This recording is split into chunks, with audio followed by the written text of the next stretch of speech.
Hi guys, welcome back to our channel reveal GK. Now ये आपका lecture number 3 यानी हमारा पार्ट नंबर 3 होने वाला है बायोलॉजी के पीवाईक्यूज़ का। इसके साथ हम लोग यहाँ पे अपने बायोलॉजी के भी पीवाईक्यूज़ कंप्लीट कर लेंगे। आई होप कि आपने पिछले दोनों पार्ट्स बायोलॉजी के देखे होंगे। और अब हम यहाँ पे बेसिकली इस पर्टिकुलर पार्ट में vitamins, diversity in living organism और आपका यहाँ पे रिप्रोडक्शन, ठीक है, इन तीनों चैप्टर को बेसिकली हम लोग यहाँ पे डिस्कशन करने वाले हैं। इनके रिलेटेड जो भी आपको क्वेश्चन पूछे हुए हैं उनको हम लोग यहाँ पे सॉल्व करेंगे, ठीक है। तो आपको जैसे पता है हम लोग यहाँ पे पिछले 6 साल के पेपर्स को हम सॉल्व कर रहे हैं। तो इससे पहले हमने यहाँ पे ऑलरेडी केमिस्ट्री और फिजिक्स, इन दोनों के भी हमने यहाँ पे पिछले 6 साल के पीवाईक्यूज ऑलरेडी हमने कंप्लीट कर लिए हैं। इंग्लिश में पार्ट्स ऑफ स्पीच भी आपका यहाँ पे कंप्लीट हो चुका है, ठीक है। तो अगर आप यहाँ पे चैनल पे पहली बार आए हो तो प्लीज़ सब्सक्राइब कर देना, वीडियो को शेयर, वीडियो को लाइक कर देना, ताकि ज़्यादा से लोगों तक ये वीडियो पहुँच पाए, उनकी भी यहाँ पे हेल्प हो पाए। और सारे वीडियोस आपको एक ही प्लेलिस्ट में देखने को मिलेंगे, तो प्लेलिस्ट का लिंक भी डिस्क्रिप्शन में है, उसको जाके आप सेव कर लो। आने वाले सारे वीडियोस एक ही सिंगल प्लेलिस्ट में मैं अपलोड करते रहूँगा, ठीक है। और अगर आपको इसकी पीडीएफ चाहिए तो पीडीएफ के लिए आप टेलीग्राम चैनल ज्वाइन कर सकते हो, उसका भी लिंक डिस्क्रिप्शन में है, वहाँ पे आपको एग्जैक्ट फ्री पीडीएफ आपको देखने को मिल जाएगी। तो चलो अब हम यहाँ पे शुरू कर लेते हैं। तो सबसे पहला क्वेश्चन आपको दिख रहा होगा यहाँ पे कि CDS 1 2022 का क्वेश्चन है। और विटामिन जो आपका चैप्टर है ना, आपको बहुत ईजिली याद रहना चाहिए, क्योंकि ना इससे क्वेश्चंस आते हैं और बहुत ज़्यादा ईजी है इसको आंसर करना, क्योंकि डायरेक्ट स्टैटिक बेस्ड क्वेश्चन ही हमें हमेशा देखने को मिलते हैं इससे।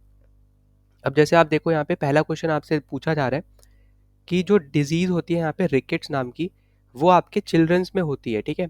अब ये किसके डिफिशियंसी की वजह से होती है, बस आपको डायरेक्टली यही पूछा है, मतलब डायरेक्ट स्टैटिक बेस्ड क्वेश्चन है कि रिकेट्स कौन से डिजीज़ की वजह से होता है। तो यहाँ पे देखो, इस पे आंसर करने से पहले मैंने आपके यहाँ पे एक छोटा सा एक टेबल बनाया है, इसको हम थोड़ा सा हम लोग पहले देख लेते हैं। तो यहाँ पे आप देख पाओगे, ये बेसिकली है आपके यहाँ पे विटामिन, ठीक है। ये है आपके यहाँ पे विटामिन B1, B2, B3 ऐसे करके आपके यहाँ पे अलग अलग जो भी आपके इंपॉर्टेंट विटामिन है वो सब हमने यहाँ पे लिखे हैं। फिर दूसरे टेबल में ना इनका नाम है, ठीक है, name of the vitamin, name of vitamin, क्योंकि आपसे कभी कभी ऐसे भी पूछ लेता है कि B1 का नाम क्या है, B3 का नाम क्या है, B9 का नाम क्या है, या फिर विटामिन A, विटामिन C का नाम क्या है। वो आपका अगला टेबल है, वहाँ पे हम और अच्छे से देख लेंगे, ठीक है। और इधर जो है यहाँ पे ये सब आपकी है यहाँ पे डिजीजेस, या फिर आप बोल सकते हो बेसिकली यहाँ पे डेफिशिएंसी, ठीक है। तो आप यहाँ पे या तो डेफिशिएंसी बोल सकते हो कि इन पर्टिकुलर विटामिन्स के ना होने से क्या चीज़ें हमें यहाँ पे देखने को मिलती हैं। तो ये बात हमें यहाँ पे याद रखनी है, ठीक है। अब जैसा आपको यहाँ पे दिख रहा होगा कि सबसे पहले, एक मिनट रुको, पहले तो स्पेलिंग सही कर लेते हैं हम लोग, ठीक है। तो सबसे पहले जैसे आपको यहाँ पे दिख रहा होगा, आपका एक हो गया यहाँ पे विटामिन, फिर उसके तरफ आपका यहाँ पे दूसरा कॉलम है आपका यहाँ पे नेम का, और उसका डिफिशियंसी का, अगर उतना आपका विटामिन नहीं प्रेजेंट होता है तो कौन से डिफिशियंसी आपको फेस करनी पड़ सकती है।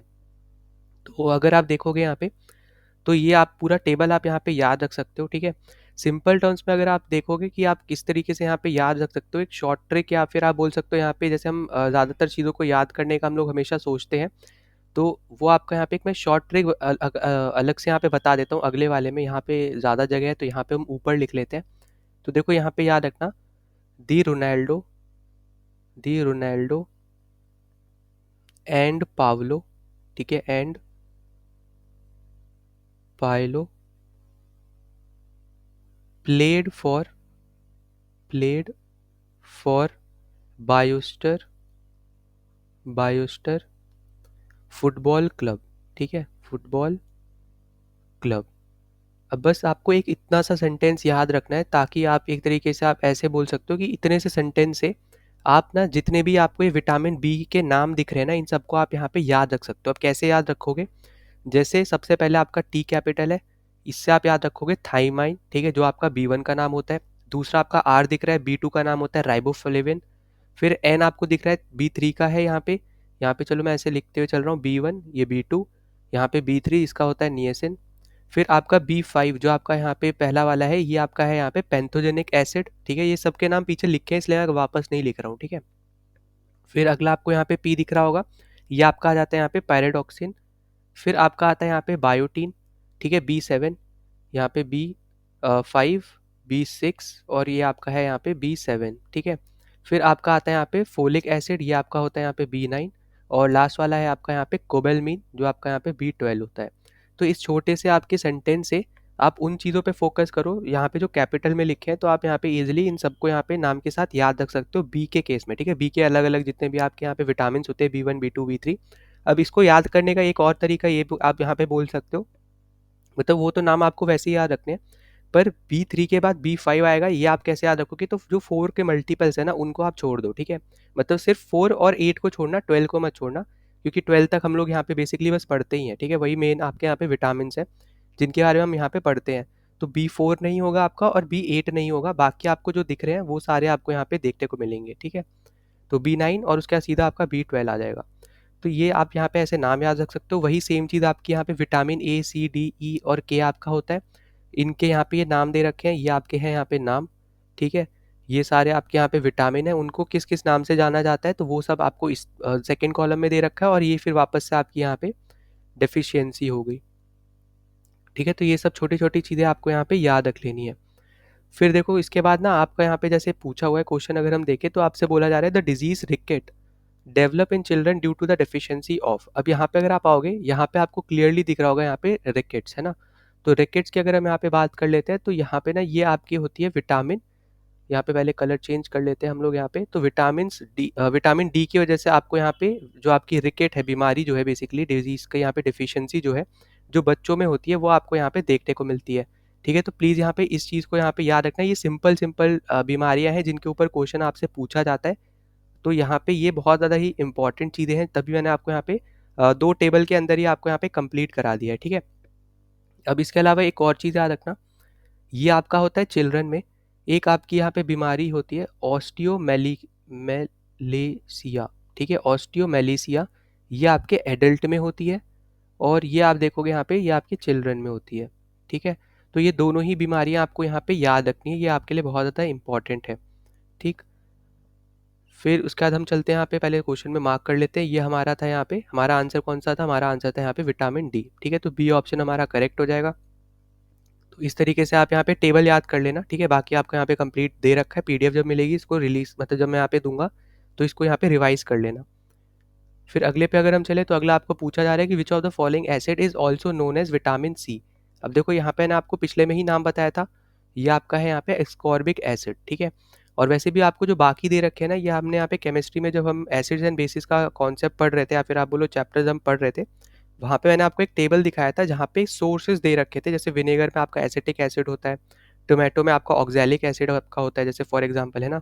तो इसी तरीके से हमने वहाँ पे मिथेनोइक एसिड, एंड स्टिंग वगैरह, नेटल स्टिंग, बी स्टिंग, इन सब में हमने पढ़ा था। फिर लैक्टिक एसिड आपका कर्ड वगैरह में होता है, टार्टरिक एसिड आपका टर्मेरिन में होता है। तो हमने ये सब पढ़ रखे हैं, पर हमने यहाँ पे ये चीज़ नहीं पढ़ी है ना, एस्कॉर्बिक एसिड। तो यहाँ पे विटामिन का बेसिकली नाम है आपका यहाँ पे एस्कॉर्बिक एसिड, ठीक है। तो विटामिन सी का आपका नाम क्या हो जाएगा यहाँ पे, एस्कॉर्बिक एसिड। और ये चीज़ आप यहाँ पे इस टेबल से भी रेक्टिफाई कर सकते हो।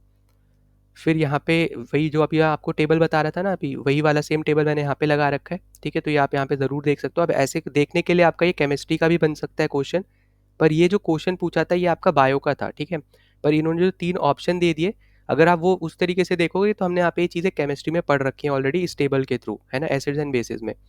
फिर आपका अगला क्वेश्चन यहाँ पे, इसलिए मैंने यहाँ पे ये एक और डाल दिया है कि कौन सा एसिड आपका अबेंडेंस में देखने को मिलता है टोमेटो के अंदर। तो आप यहाँ पे इस टेबल के थ्रू देखोगे तो आपको क्लियरली दिखेगा ऑक्जेलिक एसिड, ठीक, ठीक है। तो हमारा करेक्ट आंसर होने वाला है यहाँ पे ऑक्जेलिक एसिड। और बाकी आप यहाँ पे इसको ज़रूर याद करके जाना, बहुत ज़्यादा इंपॉर्टेंट टेबल है, और बहुत ईजिली आप इसको याद रख सकते हो, ऐसा कुछ भी यहाँ पे डिफिकल्ट नहीं होने वाला है, ठीक है, क्योंकि हम ऑलरेडी इसको केमिस्ट्री में भी पढ़ चुके हैं। फिर अगले पे चलते हैं, अगला आपसे बोला जा रहा है यहाँ पे deficiency of iron causes. Iron की डिफिशियंसी से आपको क्या बीमारी हो सकती है, ये चीज़ आपसे यहाँ पे पूछी जा रही है, ठीक है। तो देखो इसके केस में अगर हम बात करें तो हमें जो बीमारी यहाँ पे हो सकती है वो हमें हो सकती है यहाँ पे एनीमिया, ठीक है।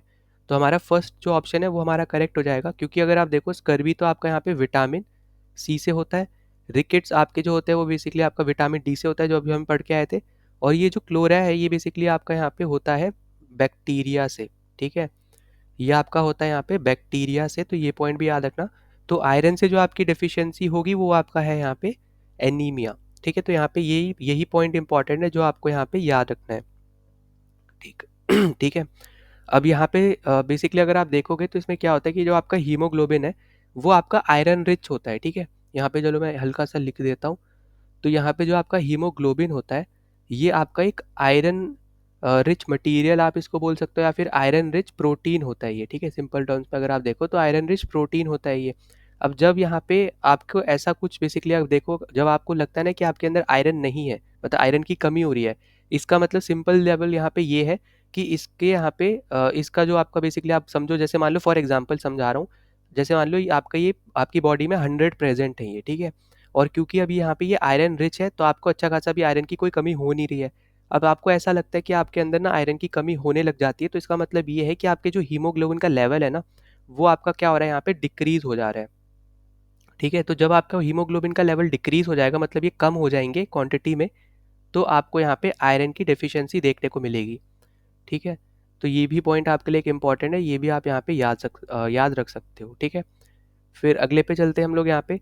तो अगला देखोगे अगर आप, तो अगला आपको दे रखा है कि sleeping sickness is caused bye. ठीक है, तो स्लीपिंग सिकनेस आपका किसकी वजह से होता है, ये आपसे पूछा है। तो अब यहाँ पे ये जो है, ये सब आपके यहाँ पे डिजीजेस वाले कॉन्सेप्ट से आपके आ जाते हैं।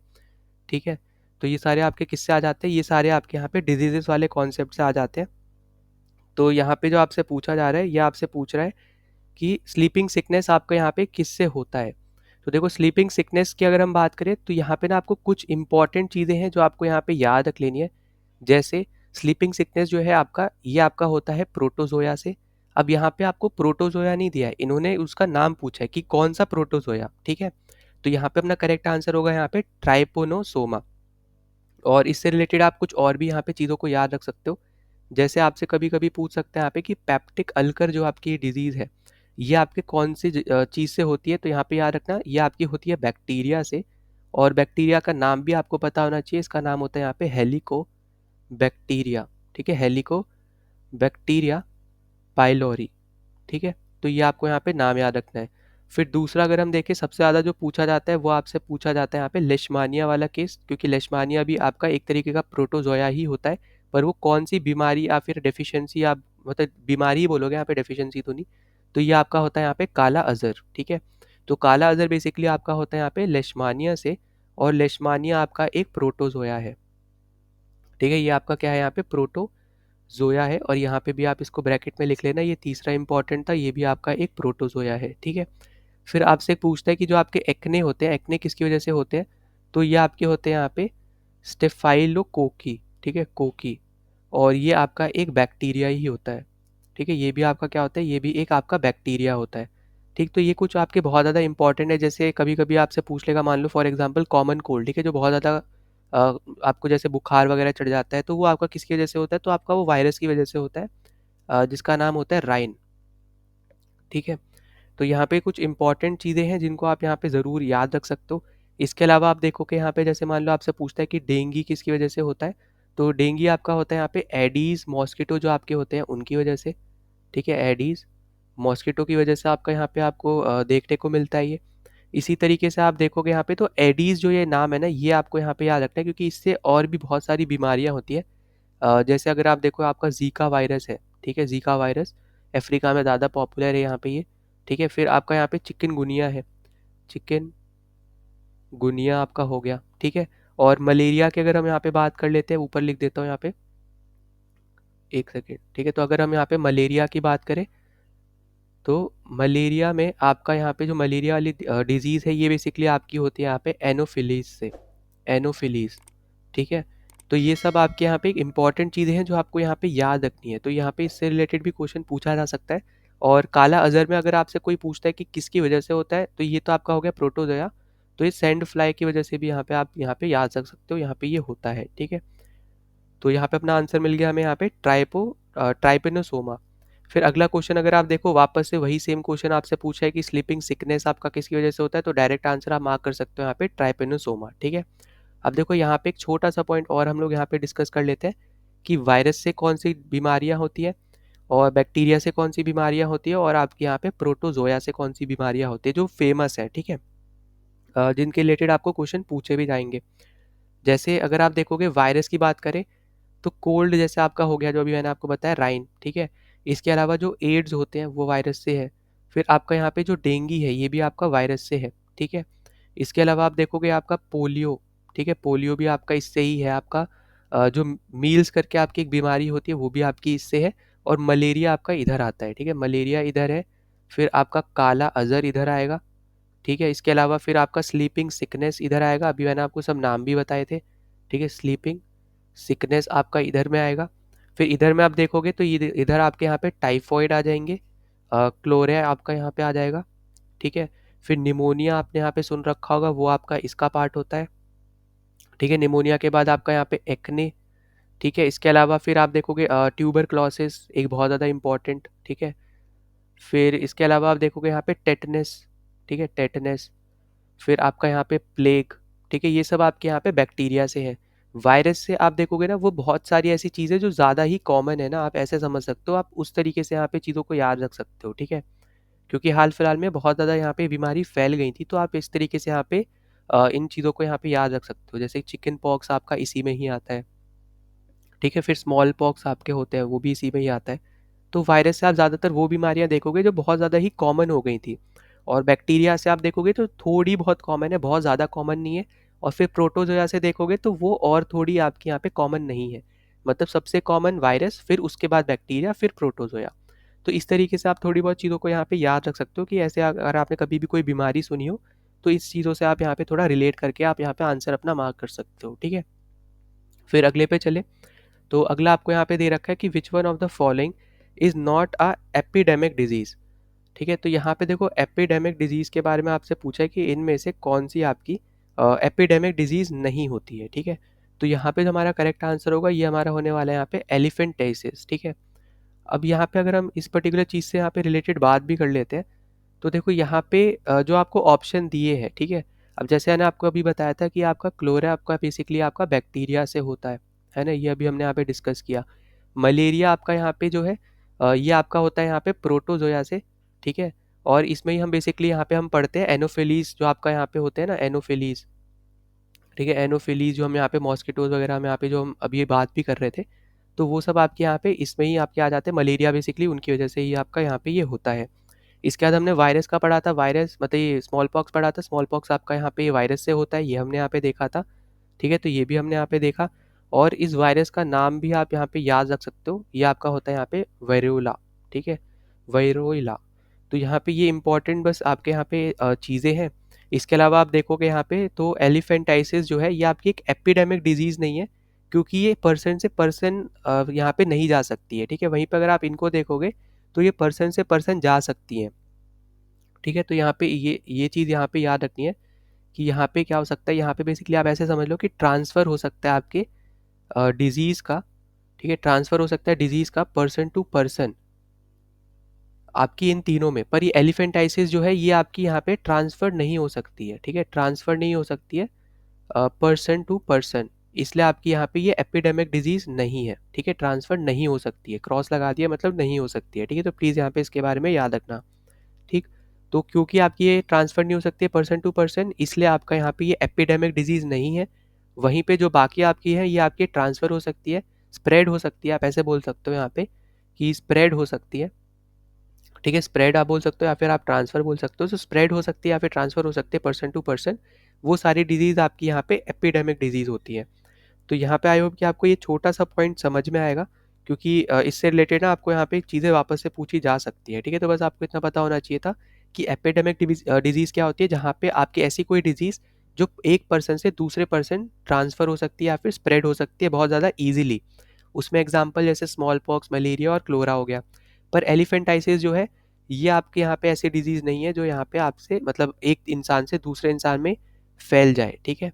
तो ये आपका यहाँ पे एक इम्पॉर्टेंट पॉइंट है जो आपको यहाँ पे याद रख लेना है, ठीक है। फिर इसमें अगर हम बात करें तो एलिफेंटाइसिस में आप देखोगे जहाँ पे भी ये बीमारी होती है ना, उतना हिस्सा जो है आपके बॉडी का वो फैल जाता है, मतलब मोटा सा हो जाता है, सूज जाता है बहुत ज़्यादा।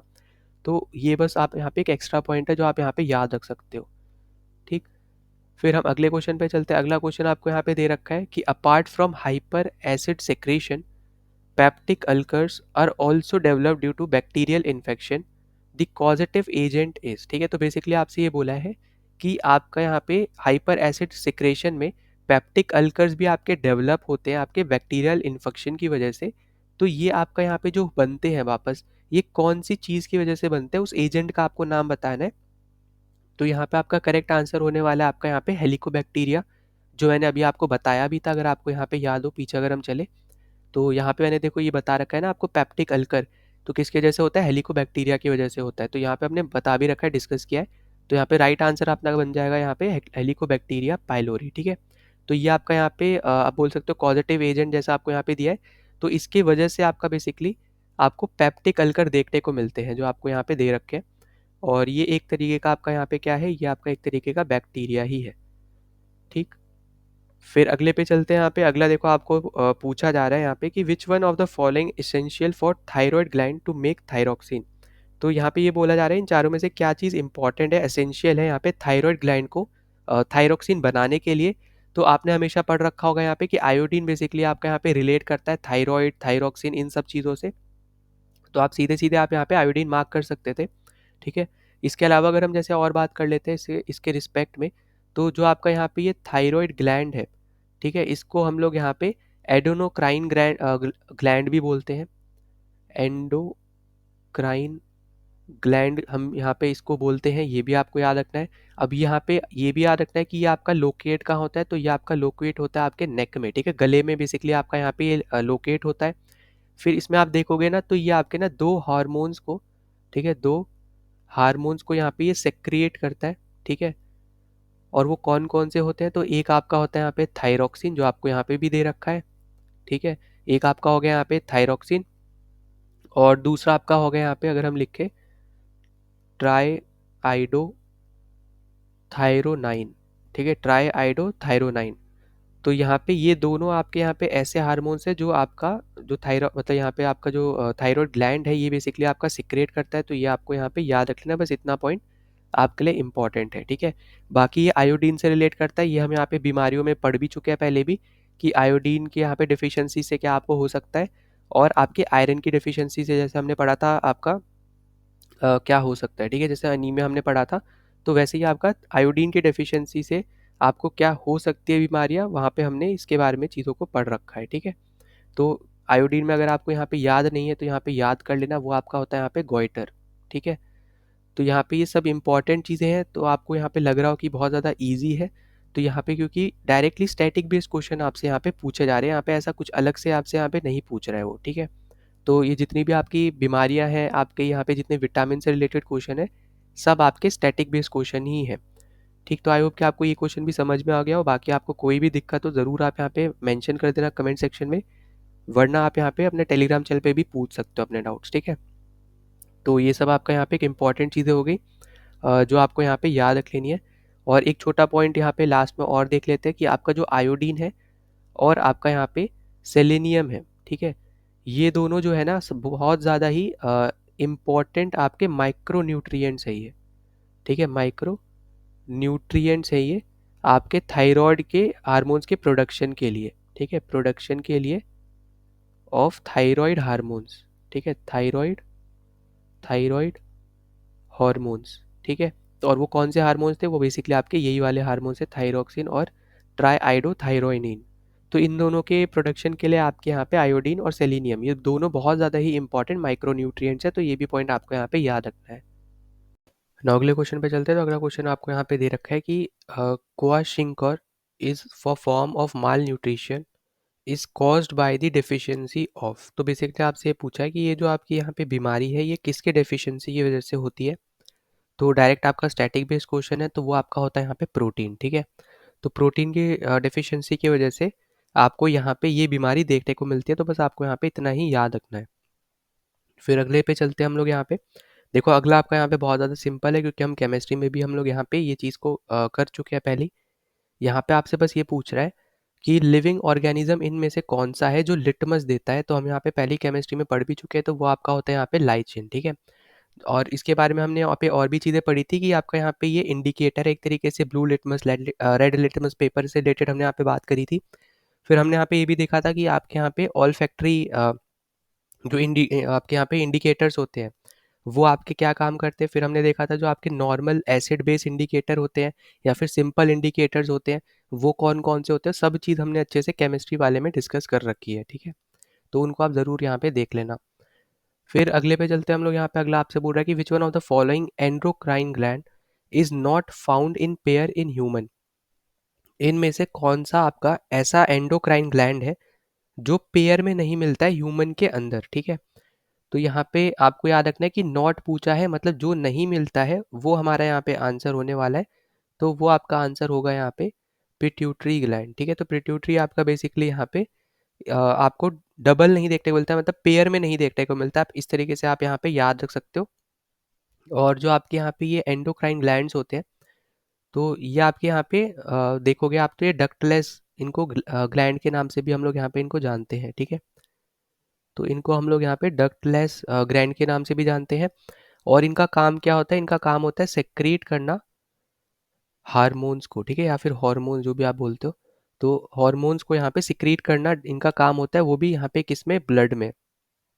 ठीक है, डायरेक्टली आपके ब्लड में इन हार्मोन्स को, जो भी यहाँ पे हार्मोन सिक्रीट करते हैं, उनको ब्लड में सिक्रीट करना इनका यहाँ पे मेन ऑब्जेक्टिव है या फिर मेन फंक्शनैलिटी है इनकी। ठीक है, इसके अलावा आप देखोगे यहाँ पे तो पिट्यूटरी ग्लैंड आपका जैसे देखने को मिल रहा है, ये आपका पेयर में प्रेजेंट नहीं होता है। सबसे इंपॉर्टेंट बात तो आपकी यहाँ पे यही हो जाती है। और ये आपका ना ब्रेन के साथ कनेक्ट होता है। आप ये यहाँ इस तरीके से याद रख सकते हो।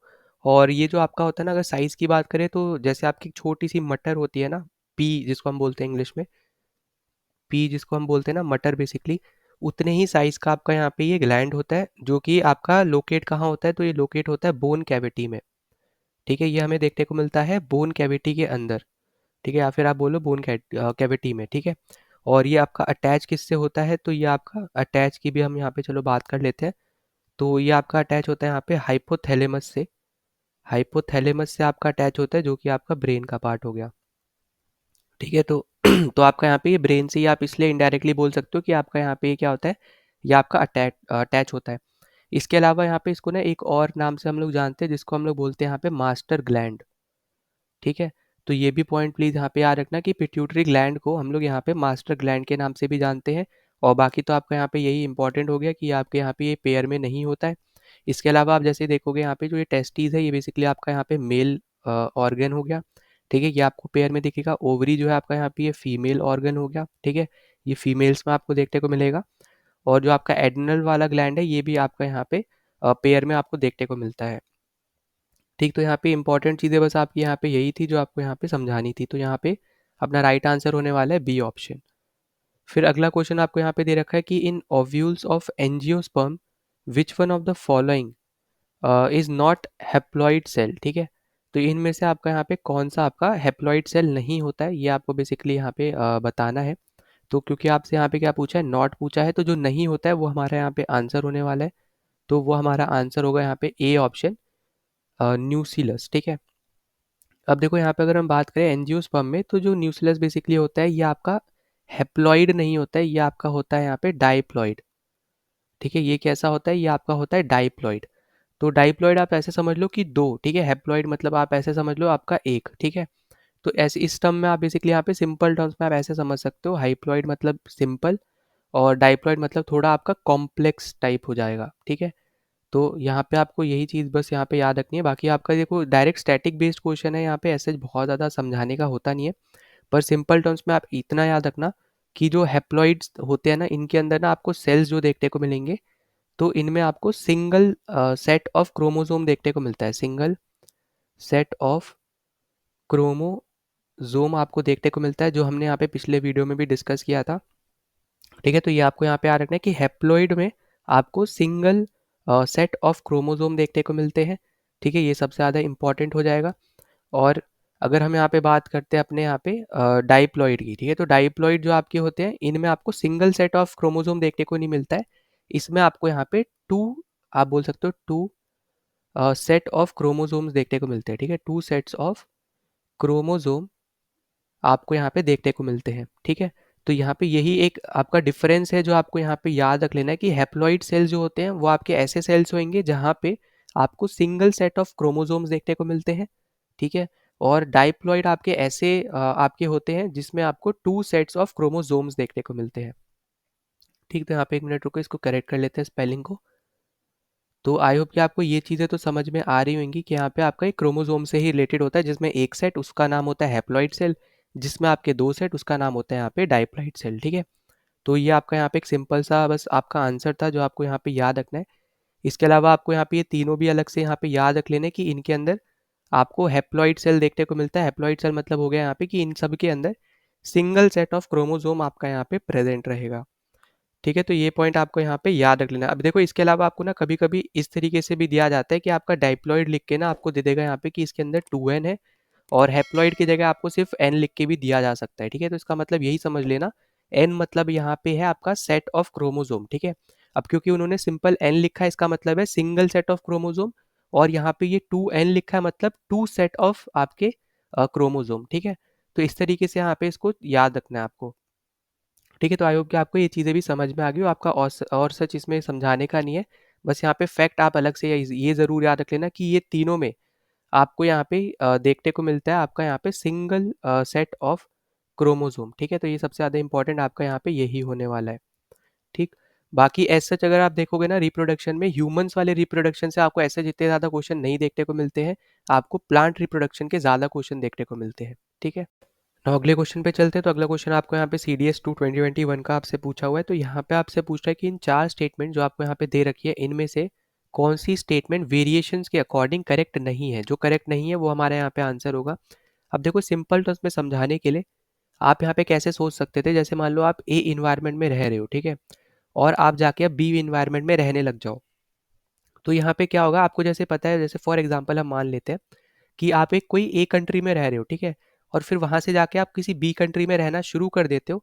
तो हर कोई वहाँ पे जाके अकोमोडेट नहीं कर सकता है, मतलब वहाँ पे हर एक के लिए रहना मुश्किल है। चाहे आप सिटी में ही, सिटी से सिटी दूसरे सिटी में जाओगे तब भी दिक्कत आएगी, या फिर आप एक कंट्री से दूसरे कंट्री में जाओगे तब भी दिक्कत आएगी।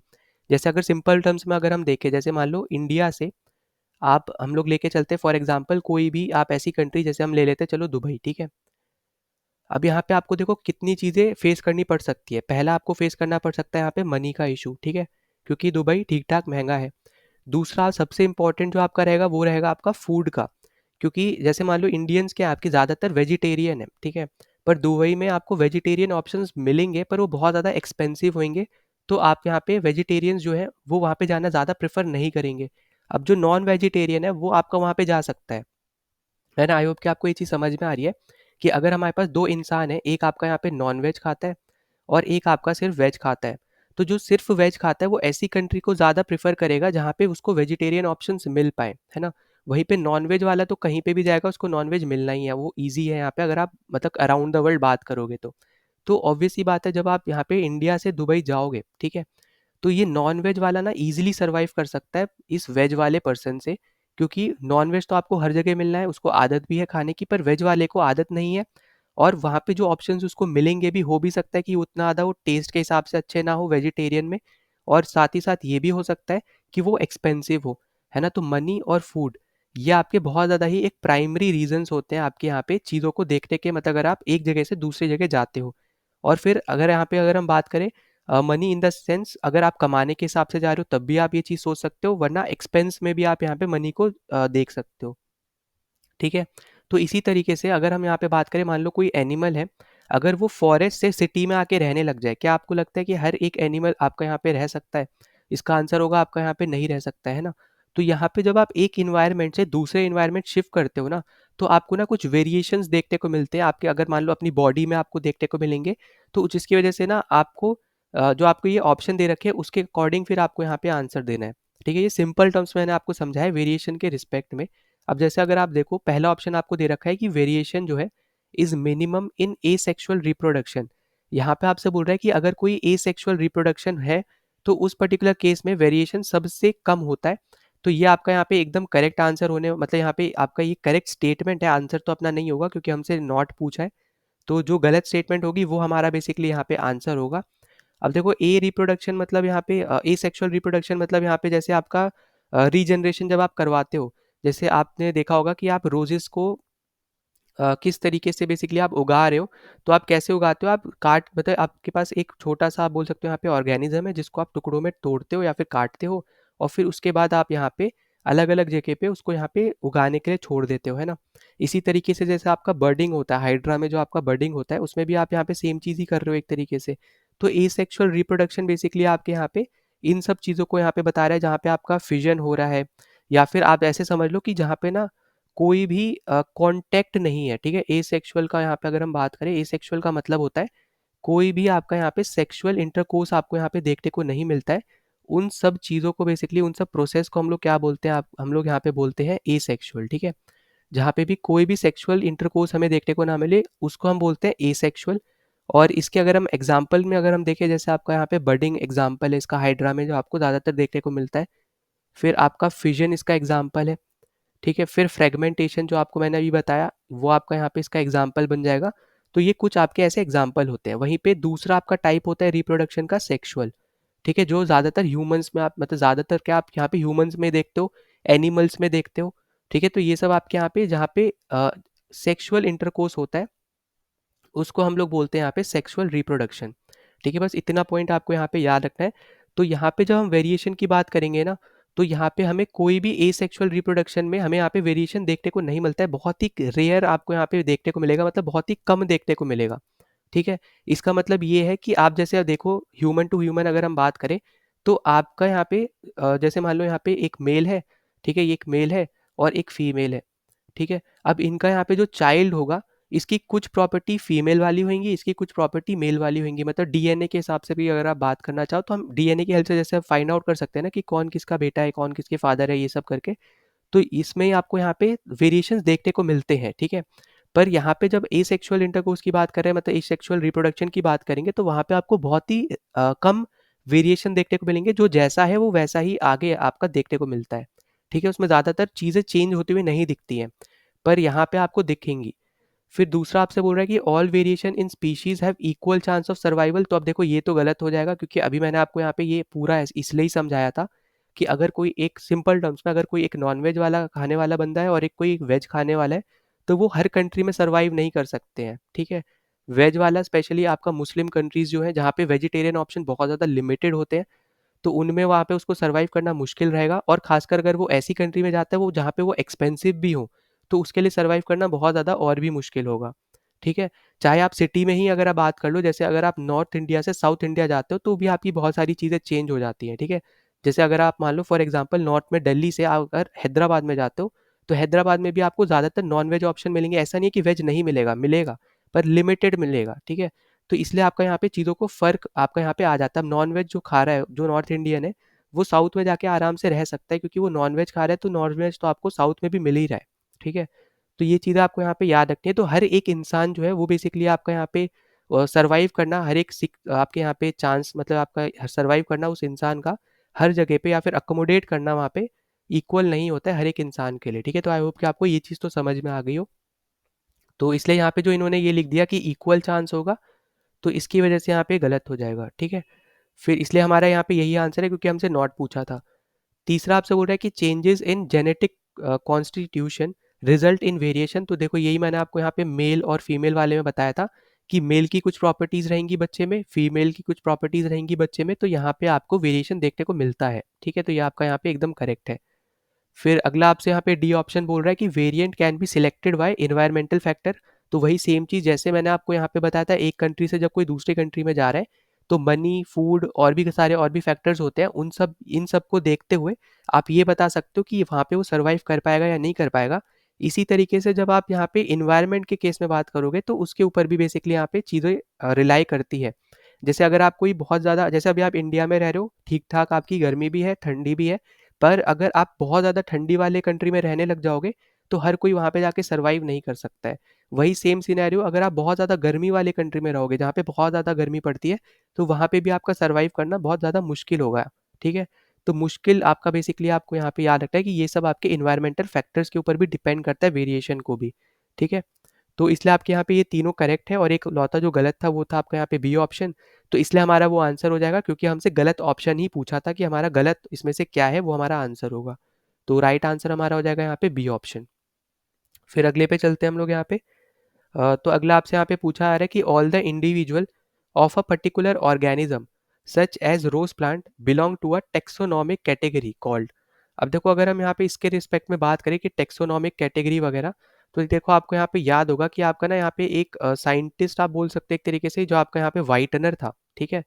तो उन्होंने यहाँ पे 5 जगहों पे बेसिकली आप ऐसे बोलोगे कि उन्होंने ना 5 किंगडम्स बेसिकली यहाँ पे दिए थे, कि वो कौन-कौन से किंगडम थे, अगर हम उसके रिस्पेक्ट में अगर हम यहाँ पे बात कर लेते हैं पहले तो।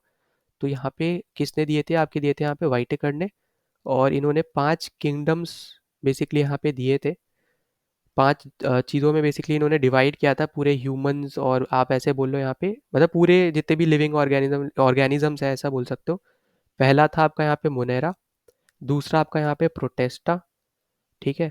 फिर तीसरा था आपका यहाँ पे फंगाई, फिर फोर्थ था आपका यहाँ पे प्लांटे, मतलब जितने भी प्लांट्स वगैरह आ जाते हैं, और फिफ्थ आपका था यहाँ पे एनिमेलिया, मतलब एनिमल्स का, ठीक है। और फिर इसके भी आपके अलग अलग सब डिविजन्स हुए हैं, पर ऊपर ऊपर से आपके ये 5 किंगडम्स थे जो इन्होंने यहाँ पे दिए थे। अब अगर हम लेवल्स की बात करें तो देखो सबसे ऊपर आपका किंगडम आता है, किंगडम के नीचे आपका यहाँ पे फाइलम आता है, ठीक है। ये आपका होता है एनिमल में, और डिवीजन आपका जो है ये आपका होता है यहाँ पे प्लांट में, ठीक है। फिर इसके बाद आपका यहाँ पे क्लास, क्लास के बाद आपका यहाँ पे ऑर्डर, फिर ऑर्डर के बाद आपकी आती है यहाँ पे फैमिली, फैमिली के बाद आपका आता है यहाँ पे जीनस, जीनस के बाद आपकी स्पीशी। तो अगर आपसे ये पूछा जाए कि सबसे छोटी या फिर सबसे आप बोल सकते हो यहाँ पे सबसे छोटी, आप एक तरीके से बोलो कि सबसे छोटी टेक्सोनॉमिक कैटेगरी कौन सी है, तो उसका आपका आंसर होगा यहाँ पे स्पीशीज। या फिर आपसे ऐसे पूछ ले कि बेसिक यूनिट कौन सी है, ठीक है। या तो आपसे पूछेगा यहाँ पे कि सबसे छोटी कौन सी है, या फिर आपसे पूछेगा बेसिक यूनिट कौन सी है यहाँ पे। तो ये सब बेसिकली आपके टेक्सोनॉमिक कैटेगरी है जो आपको याद रखनी है। किंगडम सबसे बड़ी है या फिर आपकी सबसे लार्जेस्ट, आप ऐसे बोल सकते हो, ठीक है। तो इस केस में अगर हम बात करें कि आपका यहाँ पे आपको पूछा है कि individuals of a particular organism such as rose plants belong to a taxonomic category, कौन सी कैटेगरी में बेसिकली आपके यहाँ पे रोज प्लांट आपके इसमें जाते हैं, तो देखो आपको याद रखना है ये आपका आंसर होगा यहाँ पे जीनस, ठीक है। तो जीनस आपका स्पीशीज से जस्ट ऊपर वाला आपका यहाँ पे पार्ट है, पहले तो ये याद रखना। और दूसरा आपका ये सारी कैटेगरीज रहती है टेक्सोनॉमिक की, जो आपका मैंने यहाँ पे फ्लो चार्ट से बनाया, तो इसको प्लीज़ यहाँ पे याद रखना। बेसिक यूनिट यहाँ पे आपको याद रखनी है, जिससे रिलेटेड सबसे ज़्यादा क्वेश्चन भी आपसे यहाँ पे पूछे जाएंगे, ठीक है। और ये जीनस में ही क्यों आया रोज, रोज वाला प्लांट, क्योंकि देखो इसको ना और सब डिवाइड कर सकते हैं। तो यहाँ पे अगर आप देखो ना, तो यहाँ पे क्या हो रहा है, ये डिवाइड होते जा रही है चीज़ें। सबसे बड़ा किंगडम था, फिर उसको सब डिवाइड किया, तो उनको बोलने लग गए फाइलम एनिमल में, ये आपका एनिमल का केस है। और प्लांट में बोलने लग गए यहाँ पे डिवीजन, फिर इनको और डिवाइड किया, उसको बोलने लगे हम क्लास, फिर और डिवाइड करके ऑर्डर, फिर फैमिली, जीनस, फिर स्पीशीज। अब जीनस में जब आपका ये रोज प्लांट आता है ना, इसका मतलब ये है कि इसकी और भी ज़्यादा स्पीशीज होती हैं। मतलब आपने यहाँ पे देखा होगा अलग अलग टाइप के आपको रोजेस देखने को मिलते हैं, तो वो सारे आपके स्पीशीज है। तो इसलिए यहाँ पे हम डायरेक्टली रोज को स्पीशी में नहीं पुट कर सकते हैं। रोज प्लांट आपका एक जीनस है जिसकी बहुत सारी और भी स्पीशीज होती हैं, इसलिए आपका वो जीनस में आ रहा है, ठीक है। तो आई होप कि आपको ये चीज़ें भी समझ में आ रही हैं, ठीक। और ये भी याद रखना कि आपका ये जो रोज प्लांट होता है ना, ये आपका पेरिनियल होता है। पेरिनियल मतलब होता है यहाँ पे कि ये मोर देन 2 ईयर आपका जिंदा रह सकता है, ठीक है। मोर देन 2 ईयर्स यहाँ पे क्या रह सकता है, ये आपका अलाइव रह सकता है, ठीक है। या फिर आप ऐसे बोल सकते हो लिव यहाँ पे करता है ये ज़्यादा से ज़्यादा 2 साल से ज़्यादा, ठीक है। तो मतलब एटलीस्ट आप 2 साल तो बोल ही सकते हो कि वो एटलीस्ट 2 साल तो जिंदा रहता है, जो आपका रोज का प्लांट होता है। तो ये सारे आपके यहाँ पे इंपॉर्टेंट चीज़ हो गई। और टेक्सोनॉमिक कैटेगरी मतलब एक तरीके से यहाँ पे ग्रुपिंग कर रहे हैं हम एक पर्टिकुलर लेवल पे। तो सबसे बड़ी किंगडम है, सबसे बेसिक आपका स्पीशी है। और आई कि ये भी समझ में आ गया आपको कि आपका रोज जीनस में इसलिए आया क्योंकि उसकी बहुत सारी और स्पीशीज़ होती हैं। उस स्पीशीज़ के होने की वजह से हम लोग रोज़ को जीनस में पुट कर रहे हैं। तो ये भी आपका यहाँ पे एक इम्पॉर्टेंट पॉइंट हो जाएगा। और रोज़ का जीनस जो होता है उसको हम लोग बोलते हैं यहाँ पे रोसा, ठीक है। तो ये भी पॉइंट याद रख सकते हो। तो रोसा यहाँ पे हम लोग बोलते हैं रोज़ के जीनस को। और उसकी फिर यहाँ पे ऑलमोस्ट अगर आप देखो तो 200 से 300 के अराउंड उसकी स्पीशीज़ होती हैं रोज़ की। तो इसलिए आपका यहाँ पे रोज़ जो है वो आपका यहाँ पे जीनस में आ जाएगा, ठीक है। फिर अगले पे चलते हैं हम लोग यहाँ पे। तो देखो अगला आपको यहाँ पे दे रखा है कि in pea a pure tall plant T T is crossed with short plant small T T, what will be the ratio of pure tall plant to short plant in F2 generation. अब देखो इसको समझाने का बहुत simple तरीका है, क्या है पहले हम वो देख लेते हैं। तो देखो यहाँ पे आपको किस तरीके से याद रखनी है। सबसे पहले याद रखो जो 2 बार टी आ रहा है ना, इसका मतलब होता है यहाँ पे प्योर टॉल प्लांट, ठीक है। इसका मतलब क्या होता है, प्योर टॉल प्लांट। अब जो यहाँ पे 2 बार स्मॉल टी आता है उसको हम लोग बोलते हैं यहाँ पे शॉर्ट प्लांट, ठीक है। और फिर यहाँ पे अगर एक बार कैपिटल टी है और एक बार स्मॉल टी है तो फिर हम इसको बोलेंगे यहाँ पे टॉल प्लांट, ठीक है। तो ये 3 कैटेगरी तो पहले आपको यहाँ पे इस तरीके से याद रखनी है। 2 बार शॉर्ट आ रहा है टी, मतलब छोटे छोटे लेटर्स में टी लिख रहे हैं हम, अगर हम तो शॉर्ट प्लांट को हम रिप्रेजेंट कर रहे हैं। एक कैपिटल एक टी स्मॉल लिख रहे हैं तो हम यहाँ पे टॉल प्लांट को रिप्रेजेंट कर रहे हैं। अगर दोनों ही कैपिटल लिख रहे हैं तो हम यहाँ पे प्योर जो आपका टॉल प्लांट है उसको हम लोग यहाँ पे रिप्रेजेंट कर रहे हैं, ठीक है, पहली चीज़। अब दूसरी चीज़ आपकी आ जाती है F1 जनरेशन और F2 जनरेशन, दोनों ही मैं आपको यहाँ पे बता देता हूँ। तो देखो पहले हम यहाँ पे बात कर लेते हैं F1 की, आपसे पूछा F2 है, वो भी हम यहाँ पे आगे देखेंगे, ठीक है। सबसे पहले हम लोग देख लेते हैं F1। अब F1 मतलब होता है जहाँ पे आपका ना 2 बार जो आपके कैपिटल टी है वो आपका क्रॉस ब्रीड होता है आपके यहाँ पे 2 बार स्मॉल टी वाले प्लांट से, मतलब प्योर टॉल प्लांट आपका क्रॉस ब्रीड हो रहा है एक तरीके से आपके शॉर्ट प्लांट से। तो आपको क्या देखने को मिलता है, तो देखो इसको कैसे करोगे आप, ऊपर की तरफ लिख दो आप यहाँ पे 2 बार कैपिटल टी, नीचे की तरफ आप लिख दो यहाँ पे 2 बार स्मॉल टी, ठीक है। और यहाँ पे इस तरीके से एक कॉलम सा आप यहाँ पे बना सकते हो, टेबल बना लो सिंपल, ठीक है। अब इसके बाद आप क्या करो, आप इन दोनों को आपस में मल्टीप्लाई करो, जैसे यहाँ पे ये स्मॉल टी कैपिटल टी आपस में मल्टीप्लाई करके ऐसे बना देंगे, सेम चीज़ आपको यहाँ देखने को मिलेंगी, और यहाँ पे भी आपको यही सेम चीज़ देखने को मिलेगी, ठीक है। तो यहाँ पे हमने क्या किया, इधर जो आपका टी है ना वो हमने इधर लिख दिया। देखो सिंपल टर्म्स में वापस बता देता हूँ, ठीक है, यहाँ पे एक बार हटा देते हैं और सिंपल टर्म्स में हम लोग यहाँ पे डिस्कस कर लेते हैं। तो हमने देखो क्या किया, सबसे पहले हमने यहाँ पे ये जो कॉलम में लिखा हुआ है इसको हमने यहाँ पे एज इट इज़ लिख दिया, ठीक है, एज इट इज़ इस वाले टी को हमने यहाँ नीचे उतार दिया।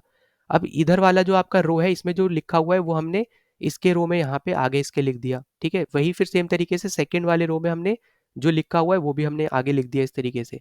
तो आपको यहाँ पे क्या देखने को मिला कि आपके जितने भी प्लांट्स बने ब्रीड करके वो आपके सारे के सारे टॉल प्लांट्स बने, ठीक है, प्योर टॉल प्लांट्स नहीं बने हैं, टॉल प्लांट बने हैं। क्योंकि मैंने आपको यहाँ पे वो भी ऊपर भी बताया था कि ऐसी कोई भी आपके यहाँ पे जहाँ पे एक कैपिटल एक स्मॉल है तो वो सारे आपके बेसिकली टॉल प्लांट को रिप्रेजेंट करते हैं। तो आपके यहाँ पे आपको क्लियरली दिख रहा है ये जो चारों प्लांट बने हैं ये आपके टॉल प्लांट है सबके सब, ठीक है। और इसको ही हम क्या बोलते हैं यहाँ पे, इसको हम बोलते हैं F1 जनरेशन, ठीक। या फिर देखो आपको जनरेशन करके दे सकता है या फिर आपको एक दूसरा टर्म दे देगा जिसको हम लोग बोलेंगे यहाँ पे प्रोजेंसी, ठीक। तो ये F1 जनरेशन या फिर F1 प्रोजेंसी है। फिर इसी तरीके से आपका F2 होता है, F2 में आप क्या करते हो कि एक कैपिटल एक स्मॉल, ठीक है। यहाँ पे हम वापस लिख लेते हैं, हम लोग क्या करते हैं यहाँ पे बेसिकली क्रॉस ब्रीड कराते हैं, एक कैपिटल एक स्मॉल, मतलब आपका यहाँ पे टॉल प्लांट को एक दूसरे टॉल प्लांट से, यहाँ पे क्या हो रहा था एक शॉर्ट प्लांट को हम प्योर टॉल प्लांट से क्रॉस ब्रीड करा रहे थे, F2 जनरेशन में हम दोनों ही टॉल प्लांट लेते हैं। तो अब यहाँ पे क्या करोगे आप, इस वाले को आप इस तरीके से लिख दो, ठीक है, कॉलम में, और इधर वाले को आप यहाँ पे इस तरीके से लिख दो आपके रो में। फिर वापस से एक टेबल बनाओ, ठीक है, इस तरीके से। और फिर आप क्या करो, अब ये कॉलम वाले को पहले लिखो जहाँ जहाँ पे ये पूरा कॉलम जा रहा है, फिर इस वाले को आप पहले लिखो, ठीक है, इस वाले को पहले लिख सकते हो वरना हम ज़्यादातर कैपिटल वाले को पहले लिखते हैं, ठीक है। तो आप इस तरीके से भी चीज़ों को याद रख सकते हो कि कैपिटल वाला हमेशा आपका पहले आएगा। और इसको फिर आप कर दो यहाँ पे मल्टीप्लाई, ठीक है, एक तरीके से हम मल्टीप्लाई कर रहे हैं, टी टी को मल्टीप्लाई किया तो टी टी आ गया, फिर कैपिटल टी स्मॉल टी को किया तो आपका कैपिटल टी स्मॉल टी आ गया। इसी तरीके से इधर इधर मल्टीप्लाई करोगे तो आपके दोनों ही स्मॉल टी आ जाएंगे।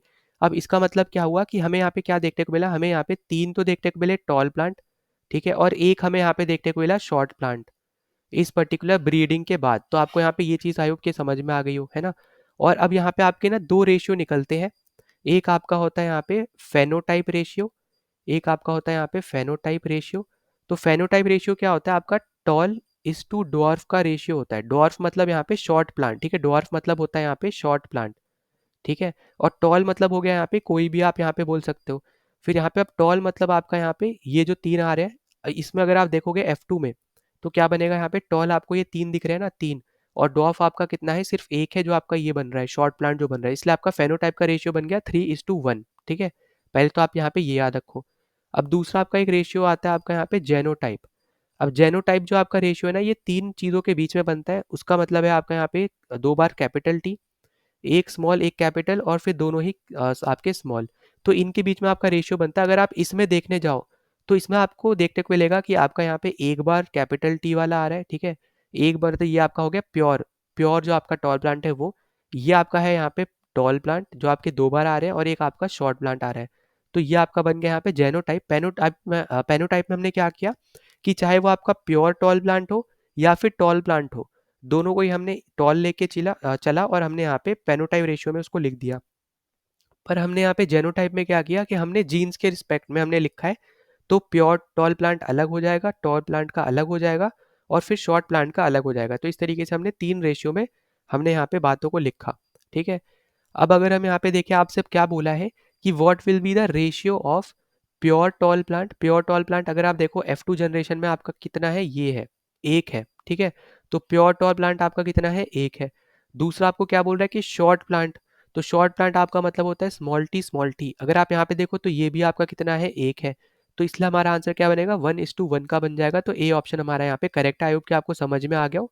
नहीं आता है तो ज़रूर आप यहाँ पे मेंशन कर देना कमेंट सेक्शन में, ठीक है, वहाँ पे आपको बता दूंगा मैं वापस। तो अगले क्वेश्चन पे चलते हैं। तो अगला क्वेश्चन आपको यहाँ पे दे रखा है कि which one of the following statement is not correct with regard to genetically modified organism. तो यहाँ पे जो गलत स्टेटमेंट होगी वो हमारा यहाँ पे आंसर होगा।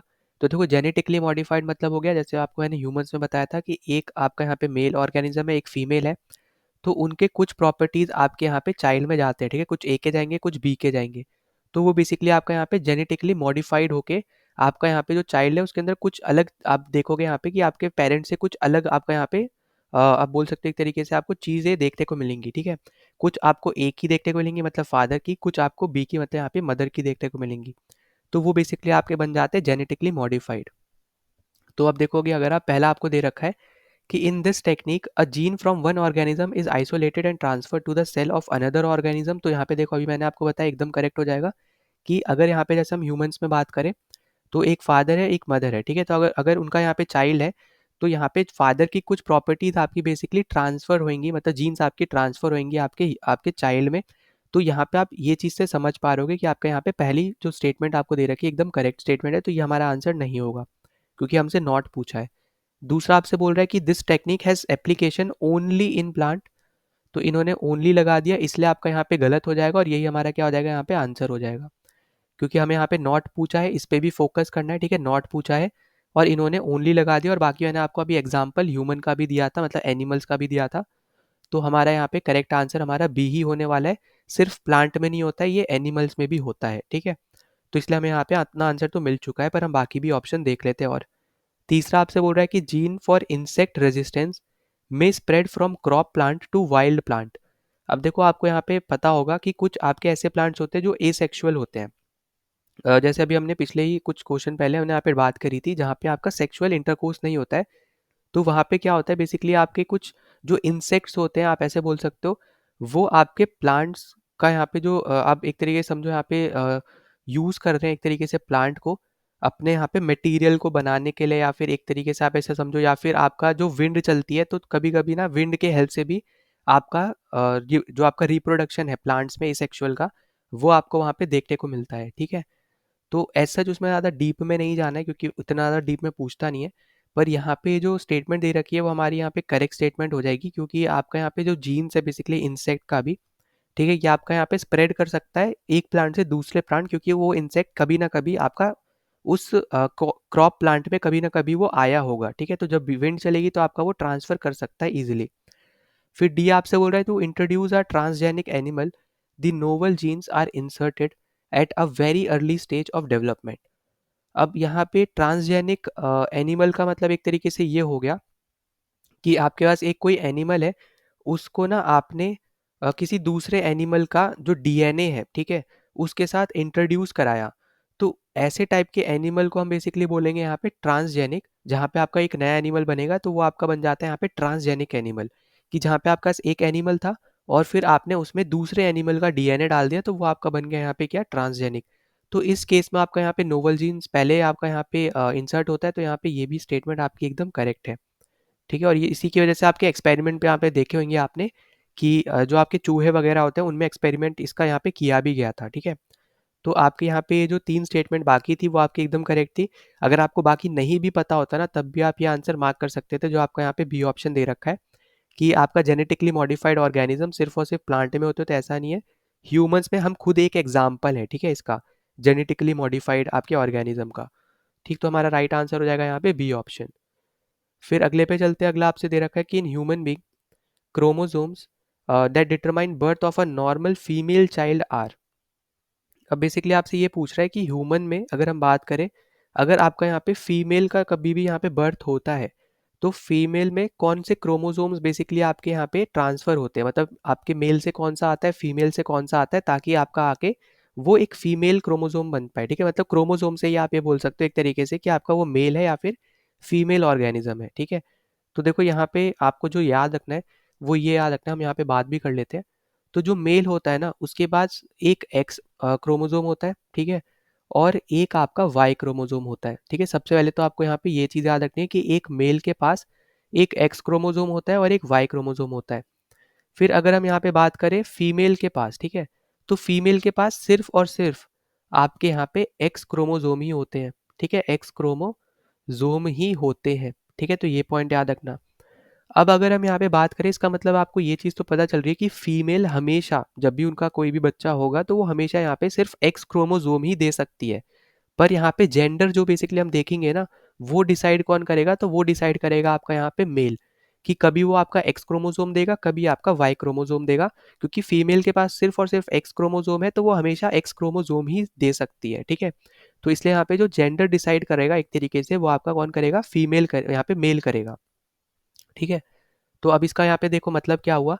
अगर हम यहाँ पे ऐसे लिख लेते हैं मेल, और इधर हम लोग लिख लेते हैं यहाँ पे फीमेल। ठीक है, अब यहाँ पे मेल के पास क्या है, यहाँ पे एक एक्स है और एक वाई है, पर फीमेल के पास सिर्फ और सिर्फ एक्स है। ठीक है, तो अगर हम इन दोनों के यहाँ पे बात करते हैं, इन दोनों से रिलेटेड, तो यहाँ पे आपको ना दो चीज़ें देखने को मिलेंगी। ठीक है, पहला आपका बनेगा यहाँ पे एक्स एक्स, दूसरा बनेगा आपका यहाँ पे एक्स वाई। अब जो ये एक्स एक्स बनेगा, ये बेसिकली आपका रिप्रेजेंट करता है फीमेल को। ठीक है, क्योंकि क्यों रिप्रेजेंट करेगा, अभी मैंने आपको बताया फीमेल के पास सिर्फ और सिर्फ एक्स क्रोमोसोम होते हैं। इसका मतलब ये है कि फीमेल सिर्फ एक्स क्रोमोसोम देगी, और क्योंकि फीमेल बनाना है, फीमेल में क्योंकि एक्स ही होते हैं, तो मेल जो आपका है वो भी आपका एक्स क्रोमोसोम जब देगा तभी आपकी डॉटर होगी। ठीक है, अगर वहीं पे हम बात करें एक्स वाई की, तो ये आपका बन जाएगा सन, क्योंकि मेल के पास एक्स भी होता है वाई भी होता है, तो ऑब्वियस सी बात है अगर आपका मतलब यहाँ पे सन हो रहा है तो उसके पास एक्स एंड वाई होना चाहिए। एक्स तो आपकी मदर दे देंगी, फादर को आपको यहाँ पे वाई क्रोमोसोम देना है, तभी आपका यहाँ पे सन होता है। ठीक है, तो आई होप कि आपको ये चीज़ समझ में आ गई हो कि किसके पास कौन से टाइप के क्रोमोसोम होते हैं। और डॉटर का मतलब यहाँ पे एक्स एक्स क्रोमोसोम हो गया, और एक्स वाई मतलब यहाँ पे सन का हो गया। तो अगर हम यहाँ पे अपने ऑप्शन देखें तो आपको यहाँ पे दिखेगा, आपको बोला जा रहा है फीमेल का। ठीक है, फीमेल मतलब हो गया एक्स एक्स, तो आपको पहला दिया है कि one X chromosome from mother and one X chromosome from father. अब देखो पहला ही आपका यहाँ पे जो दे रखा है यही आपका करेक्ट हो जाएगा, क्योंकि दूसरा आपको क्या दिया है कि one X chromosome from mother and one Y chromosome. अब देखो वाई मतलब यहाँ पे ये क्या हो गया, ये तो सन बन गया ना, क्योंकि एक्स मदर दे रही है क्योंकि उनके पास एक्स क्रोमोसोम ही होता है फीमेल के पास। पर जब वाई आपका यहाँ पे एक मेल देगा तो वो आपका बेसिकली सन बना देगा, क्योंकि एक्स वाई मतलब यहाँ पे सन है। ठीक है, फिर तीसरा आपसे बोल रहा है टू एक्स क्रोमोसोम। अब देखो यहाँ पे टू मतलब तो होता ही नहीं है, तो यहाँ पे टू नहीं होगा, सिर्फ वन होता, तो आपका ये करेक्ट बनता। ठीक है, तो वन क्रोमोसोम आपका यहाँ पे मदर से, वन फादर से, तब आपका एक सेंटेंस करेक्ट बनता, पर यहाँ पे टू दिया इसलिए गलत है। फिर अगला आपसे दिया कि one X chromosome from one X chromosome and one Y chromosome from father. तो अब देखो ऐसा भी कुछ नहीं होता है, ये भी गलत हो जाएगा, क्योंकि आपका एक्स मेल से आएगा, एक एक्स आपका यहाँ पे फीमेल से आएगा, और सिर्फ ये एक्स एक्स से ही बनेगा। ठीक है, एक्स एक्स एक्स ऐसे करके नहीं बनेगा ये। ठीक है, तो ये पॉइंट भी आपको यहाँ पे याद रखना है। इसके अलावा एक छोटा सा पॉइंट और याद रख लेना, वो आपको यहाँ पे याद रखना है कि 26 पेयर के आपके होते हैं क्रोमोसोम। ठीक है, 26 पेयर्स आपको यहाँ पे देखने को मिलते हैं क्रोमोसोम के। ठीक है, क्रोमोसोम के, इसका मतलब क्या हो गया कि टोटल अगर हम यहाँ पे बात करें, पेयर मतलब 26 है और 23 है, इसका मतलब है कि टोटल आपको 46 क्रोमोसोम्स आपको यहाँ पे इन टोटल देखने को मिलते हैं। ठीक है, और उनमें से एक जो क्रोमोसोम है वो ही बेसिकली आपको यहाँ पे आपका सेक्स या फिर आप बोल सकते हो जेंडर आपका यहाँ पे बताता है। ठीक है, और वो आपका कौन सा क्रोमोसोम है जो हम यहाँ पे डिस्कस कर रहे थे। ठीक है, यहाँ पे हम पेयर की बात कर रहे हैं, एक पेयर आपका जो है वही आपका क्या बताता है, आपका जेंडर बताएगा। एक्स वाई हो या फिर एक्स एक्स हो, मतलब फीमेल हो या फिर मेल हो, वो आपको एक आपका एक लौता आपका यहाँ पे आप बोल सकते हो पेयर होता है जो आपका यहाँ पे ये चीज़ बताता है। ठीक है, तो आई होप कि आपको ये चीज़ें भी समझ में आ गई हूँ। बाकी कोई भी दिक्कत होती है, कोई डाउट रहता है, तो ज़रूर आप यहाँ पे चीज़ों को बता सकते हैं। ठीक है, पूछ सकते हो आप यहाँ पे। ना अगले क्वेश्चन पे चले, तो अगला क्वेश्चन आपको यहाँ पे दे रखा है कि इनमें से कौन सी स्टेटमेंट आपकी हीमोग्लोबिन के रिगार्डिंग करेक्ट है। ठीक है, तो करेक्ट स्टेटमेंट हमें बतानी है। तो देखो सबसे पहले तो आपको यहाँ पे पता ही है, अभी हमने क्वेश्चन भी एक डिस्कस किया था कि आपका जो हीमोग्लोबिन होता है ये एक आपका आयरन रिच प्रोटीन है ना, आयरन रिच आपका एक प्रोटीन है। और दूसरा पॉइंट याद रखना, ये आपको देखने को मिलता है यहाँ पे आरबीसी में। ठीक है, तो ये दो पॉइंट आपको यहाँ पे याद रखने हैं। और दूसरा, अगर आपको आयरन की डेफिशिएंसी होती है कभी भी, इसका मतलब क्या होता है इनडायरेक्टली कि आपके बॉडी में हीमोग्लोबिन की कमी हो रही है। ठीक है, इसलिए आपको यहाँ पे आयरन की डेफिशिएंसी हो रही है और उसकी वजह से आपको एनीमिया की डिजीज फेस करनी पड़ती है। अब पहला ऑप्शन आपको दे रखा है कि हीमोग्लोबिन जो है आरबीसी में प्रेजेंट होता है, यहाँ तो एकदम सही है। दूसरा आपसे बोल रहा है कि ये सिर्फ और सिर्फ ऑक्सीजन को कैरी करता है, पर ये कार्बन डाइऑक्साइड को कैरी नहीं करता है, तो ये हो जाएगा गलत। क्योंकि ये साथ में आपको ये भी याद रखना है कि ये O2 और CO2 मतलब ऑक्सीजन और आपका कार्बन डाइऑक्साइड दोनों को ही क्या करता है यहाँ पे कैरी करता है, ठीक है। तो यहाँ पे आपको जो बी ऑप्शन दे रखा है ना कि ये आपका ये दोनों को कैरी करता है, यही आपका यहाँ पे करेक्ट स्टेटमेंट हो जाएगी। तीसरा आपसे बोल रहा है कि ओनली आपका कार्बन डाइऑक्साइड को करेक्ट करता है यहाँ पे, तो इसलिए आपका ये भी गलत है। अगला आपसे बोल रहा है कि haemoglobin is only use for blood clotting, तो ये तो देखो यहाँ पे आपका गलत ही हो जाएगा। And not for carrying gases, तो गैसेज तो कैरी कर ही रहा है ना, ऑक्सीजन और कार्बन डाइऑक्साइड तो यहाँ पे कैरी कर ही रहा है। और ब्लड क्लॉटिंग वाला चीज़ तो आपका यहाँ पे प्लेटलेट्स का भी होता है, तो ये मतलब उसका होता है, तो आपको यहाँ पे ये भी चीज़ याद रखनी है, तो हमारा यहाँ पे ये हो जाएगा गलत, ठीक है। तो आई होप कि आपको यहाँ पे ये चीज़ें भी पता चल रही हैं, तो सिंपल सी चीज़ आपको यहाँ पे बात करनी है यहाँ पे इसके बारे में, आपको यहाँ पे पता होना चाहिए, ठीक है। फिर अगर हम यहाँ पे बात करते हैं यहाँ पे इसके रिलेटेड, तो आपको यहाँ पे ये क्या क्या पता चला आपको। हीमोग्लोबिन आपका आयरन रिच प्रोटीन होता है, आपके आरबीसी में प्रेजेंट रहता है, और ये गैसेस को कैरी करता है। कौन कौन सी गैसेस होती हैं, तो वो आपकी होती है O2 और CO2, ठीक है। तो ये पॉइंट आपको याद रखना है, और ये भी याद रखना कि जो आपका हीमोग्लोबिन है ये आपका प्लेटलेट्स में भी आपको यहाँ पे देखने को मिलेगा, ठीक।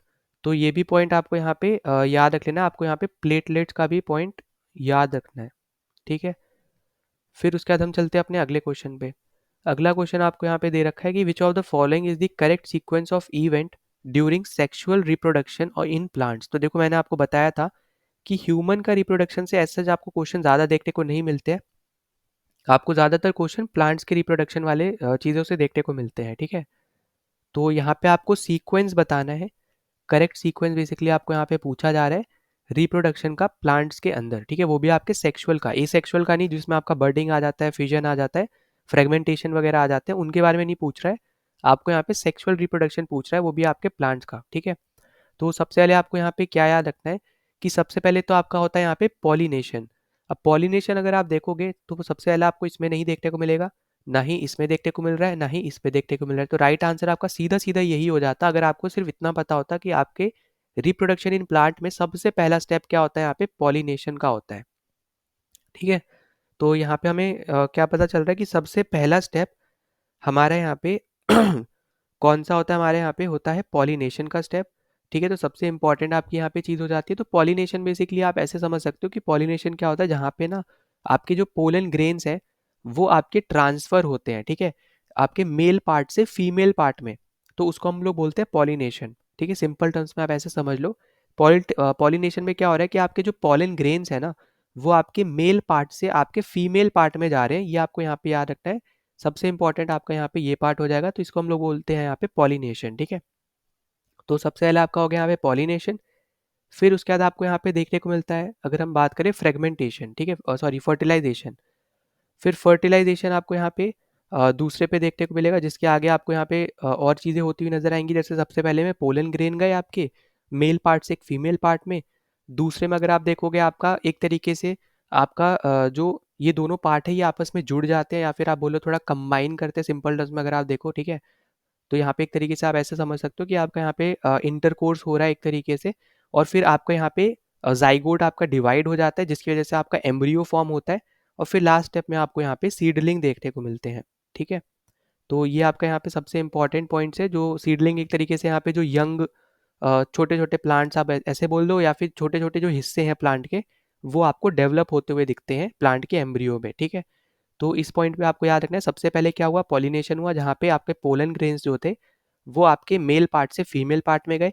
फर्टिलाइजेशन में क्या हुआ, बेसिकली यहाँ पे आपका इंटरकोर्स हो रहा है, और यहाँ पे मतलब प्लांट्स में, और यहाँ पे उसके बाद जाइगोट डिवाइड हो जा रहा है आपका, उसके बाद आपका यहाँ पे एम्ब्रियो फॉर्म हो रहा है, और फिर आपका सीडलिंग बन रहा है, मतलब यहाँ पे छोटे छोटे न्यू हिस्से जो आपके प्लांट के हैं वो आपके यहाँ पे निकल के आ रहे हैं।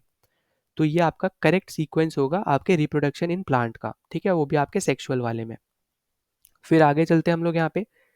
तो अगला आपको दे रखा है कि एनिमल विच आर मराइन, ठीक है, marine, bilateral symmetrical, have a coelom and a notochord but never form a vertical column are placed under which of the following groups. तो अब देखो ये वाला जो आपका यहाँ पे क्वेश्चन है ये आपका आ जाता है यहाँ पे लिविंग ऑर्गेनिज्म वाले चैप्टर से, जो आपका यहाँ पे 10th क्लास में आपको देखने को मिलेगा। तो इसके रिलेटेड अगर हम यहाँ पे बात करें तो बेसिकली आपसे बस इतना पूछा जा रहा है, आपको ना सारी फंक्शनैलिटी दे दी है यहाँ पे, जो भी आपका आंसर है उसका। तो यहाँ पे बस आपसे ये पूछ रहा है कि ये सब चीज़ें आपको किस किस में देखने को मिलती हैं, ठीक है। तो यहाँ पे आपको क्या क्या दे रखा है, पहला आपको बोला है कि वो जो एनिमल है आपका, वो एक मरीन एनिमल है, मतलब पानी में रहने वाला आपका एक एनिमल है।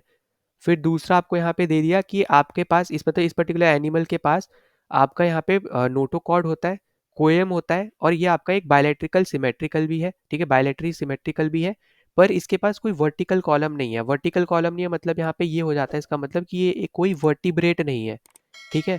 इसका मतलब क्या हुआ कि ये कोई भी आपका वर्टिब्रेट नहीं है, मतलब आपका ये जो वर्टिब्रेट दे रखा है ये आपका हो जाएगा गलत, ठीक है।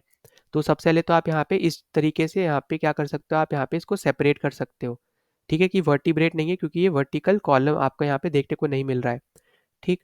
फिर इसके अलावा आप यहाँ पे और भी चीज़ों को यहाँ पे डिफाइन करके आप यहाँ पे अलग रख सकते हो। जैसे आपके जो मैमल्स होते हैं, मैमल्स भी आपके यहाँ पे एक वर्टिब्रेट का ही एक हिस्सा है, क्योंकि आपका जो वर्टिब्रेट होता है ना, अगर आप यहाँ पे देखो तो वर्टिब्रेट जो है वो आपके ना अलग अलग पार्ट्स में डिवाइड होते हैं। जैसे आपके यहाँ पे पीसीज है जिसमें फिशेस वगैरह आ जाती है। फिर आपका यहाँ पे एम्फीबियंस होते हैं, ठीक है, एम्फीबियंस होते हैं। फिर आपके यहाँ पे रेप्टाइल्स वगैरह होते हैं, रेप्टाइल्स हो गए। फिर आपके एवीज जिसमें सारे वर्ड बर्ड्स आ जाते हैं। फिर आपके मैमल्स, ठीक है, जो आपके डायरेक्टली बच्चों को देते हैं जन्म, वो सारे मैमल्स होते हैं, वो आपके यहाँ पे आ जाते हैं। तो ये सब आपके यहाँ पे वर्टिब्रेट है, और वर्टिब्रेट मतलब इनके पास वर्टिकल कॉलम होता है, ठीक है। तो सबसे पहले तो आपको यहाँ पे यही याद रख लेना है। आई होप कि आपको ये चीज़ तो यहाँ पे समझ में आ रही है, ठीक। इसके अलावा अगर हम आगे बात करें यहाँ पे, तो इनके पास क्या आपको बोला है इन्होंने कि इनके पास नोटोकॉर्ड है, और साथ ही साथ इनके पास यहाँ पे कोएम है, ठीक है। अब यहाँ पे अगर आप देखोगे ना, तो ये कॉर्ड डेटा जो आपको यहाँ पे दे रखा है, कॉर्ड डेटा बेसिकली इसके अंदर आपको ना यहाँ पे प्रोटोकॉर्ड डेटा जो आपको यहाँ पे दिया है, इसके अंदर क्या होगा, इनके अंदर नोटोकॉर्ड तो प्रेजेंट है, ठीक है। यहाँ पे आपको याद रखना है कि इनके अंदर क्या है, यहाँ पे नोटोकॉर्ड प्रेजेंट है। पर यहाँ पे अगर आप देखोगे तो इसमें आपको एक चीज़ ये देखने को मिलेगी, अगर हम इसके रिस्पेक्ट में बात करते हैं, कि आपका ना यहाँ पे इसको थोड़ा डिवाइड अगर हम करें, कोर डेटा के अंदर बेसिकली आपको ना वर्टिब्रेट देखने को मिलते हैं और आपको प्रोटोकॉर डेटा देखने को मिलता है, ठीक है।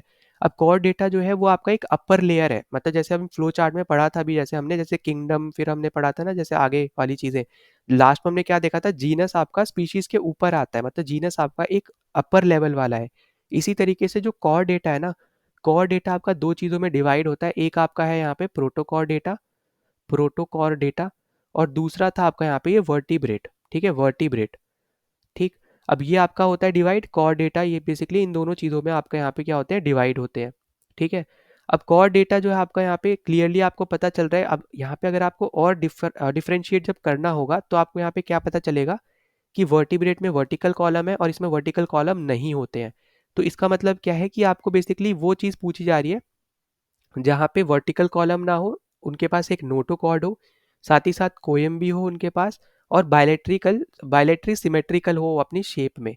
तो वो आपका करेक्ट आंसर निकल के आएगा यहाँ पे प्रोटोकॉर डेटा, क्योंकि कॉर डेटा के अंदर प्रोटोकॉर डेटा आपका यहाँ पे होता है और वर्टिब्रेट होता है, और क्योंकि हमें यहाँ पे बोल दिया कि वर्टिकल कॉलम उनमें नहीं होगा, तो हम लोग इसको यहाँ पे प्रोटोकॉर डेटा हम यहाँ पे मार्क कर सकते थे, ठीक है।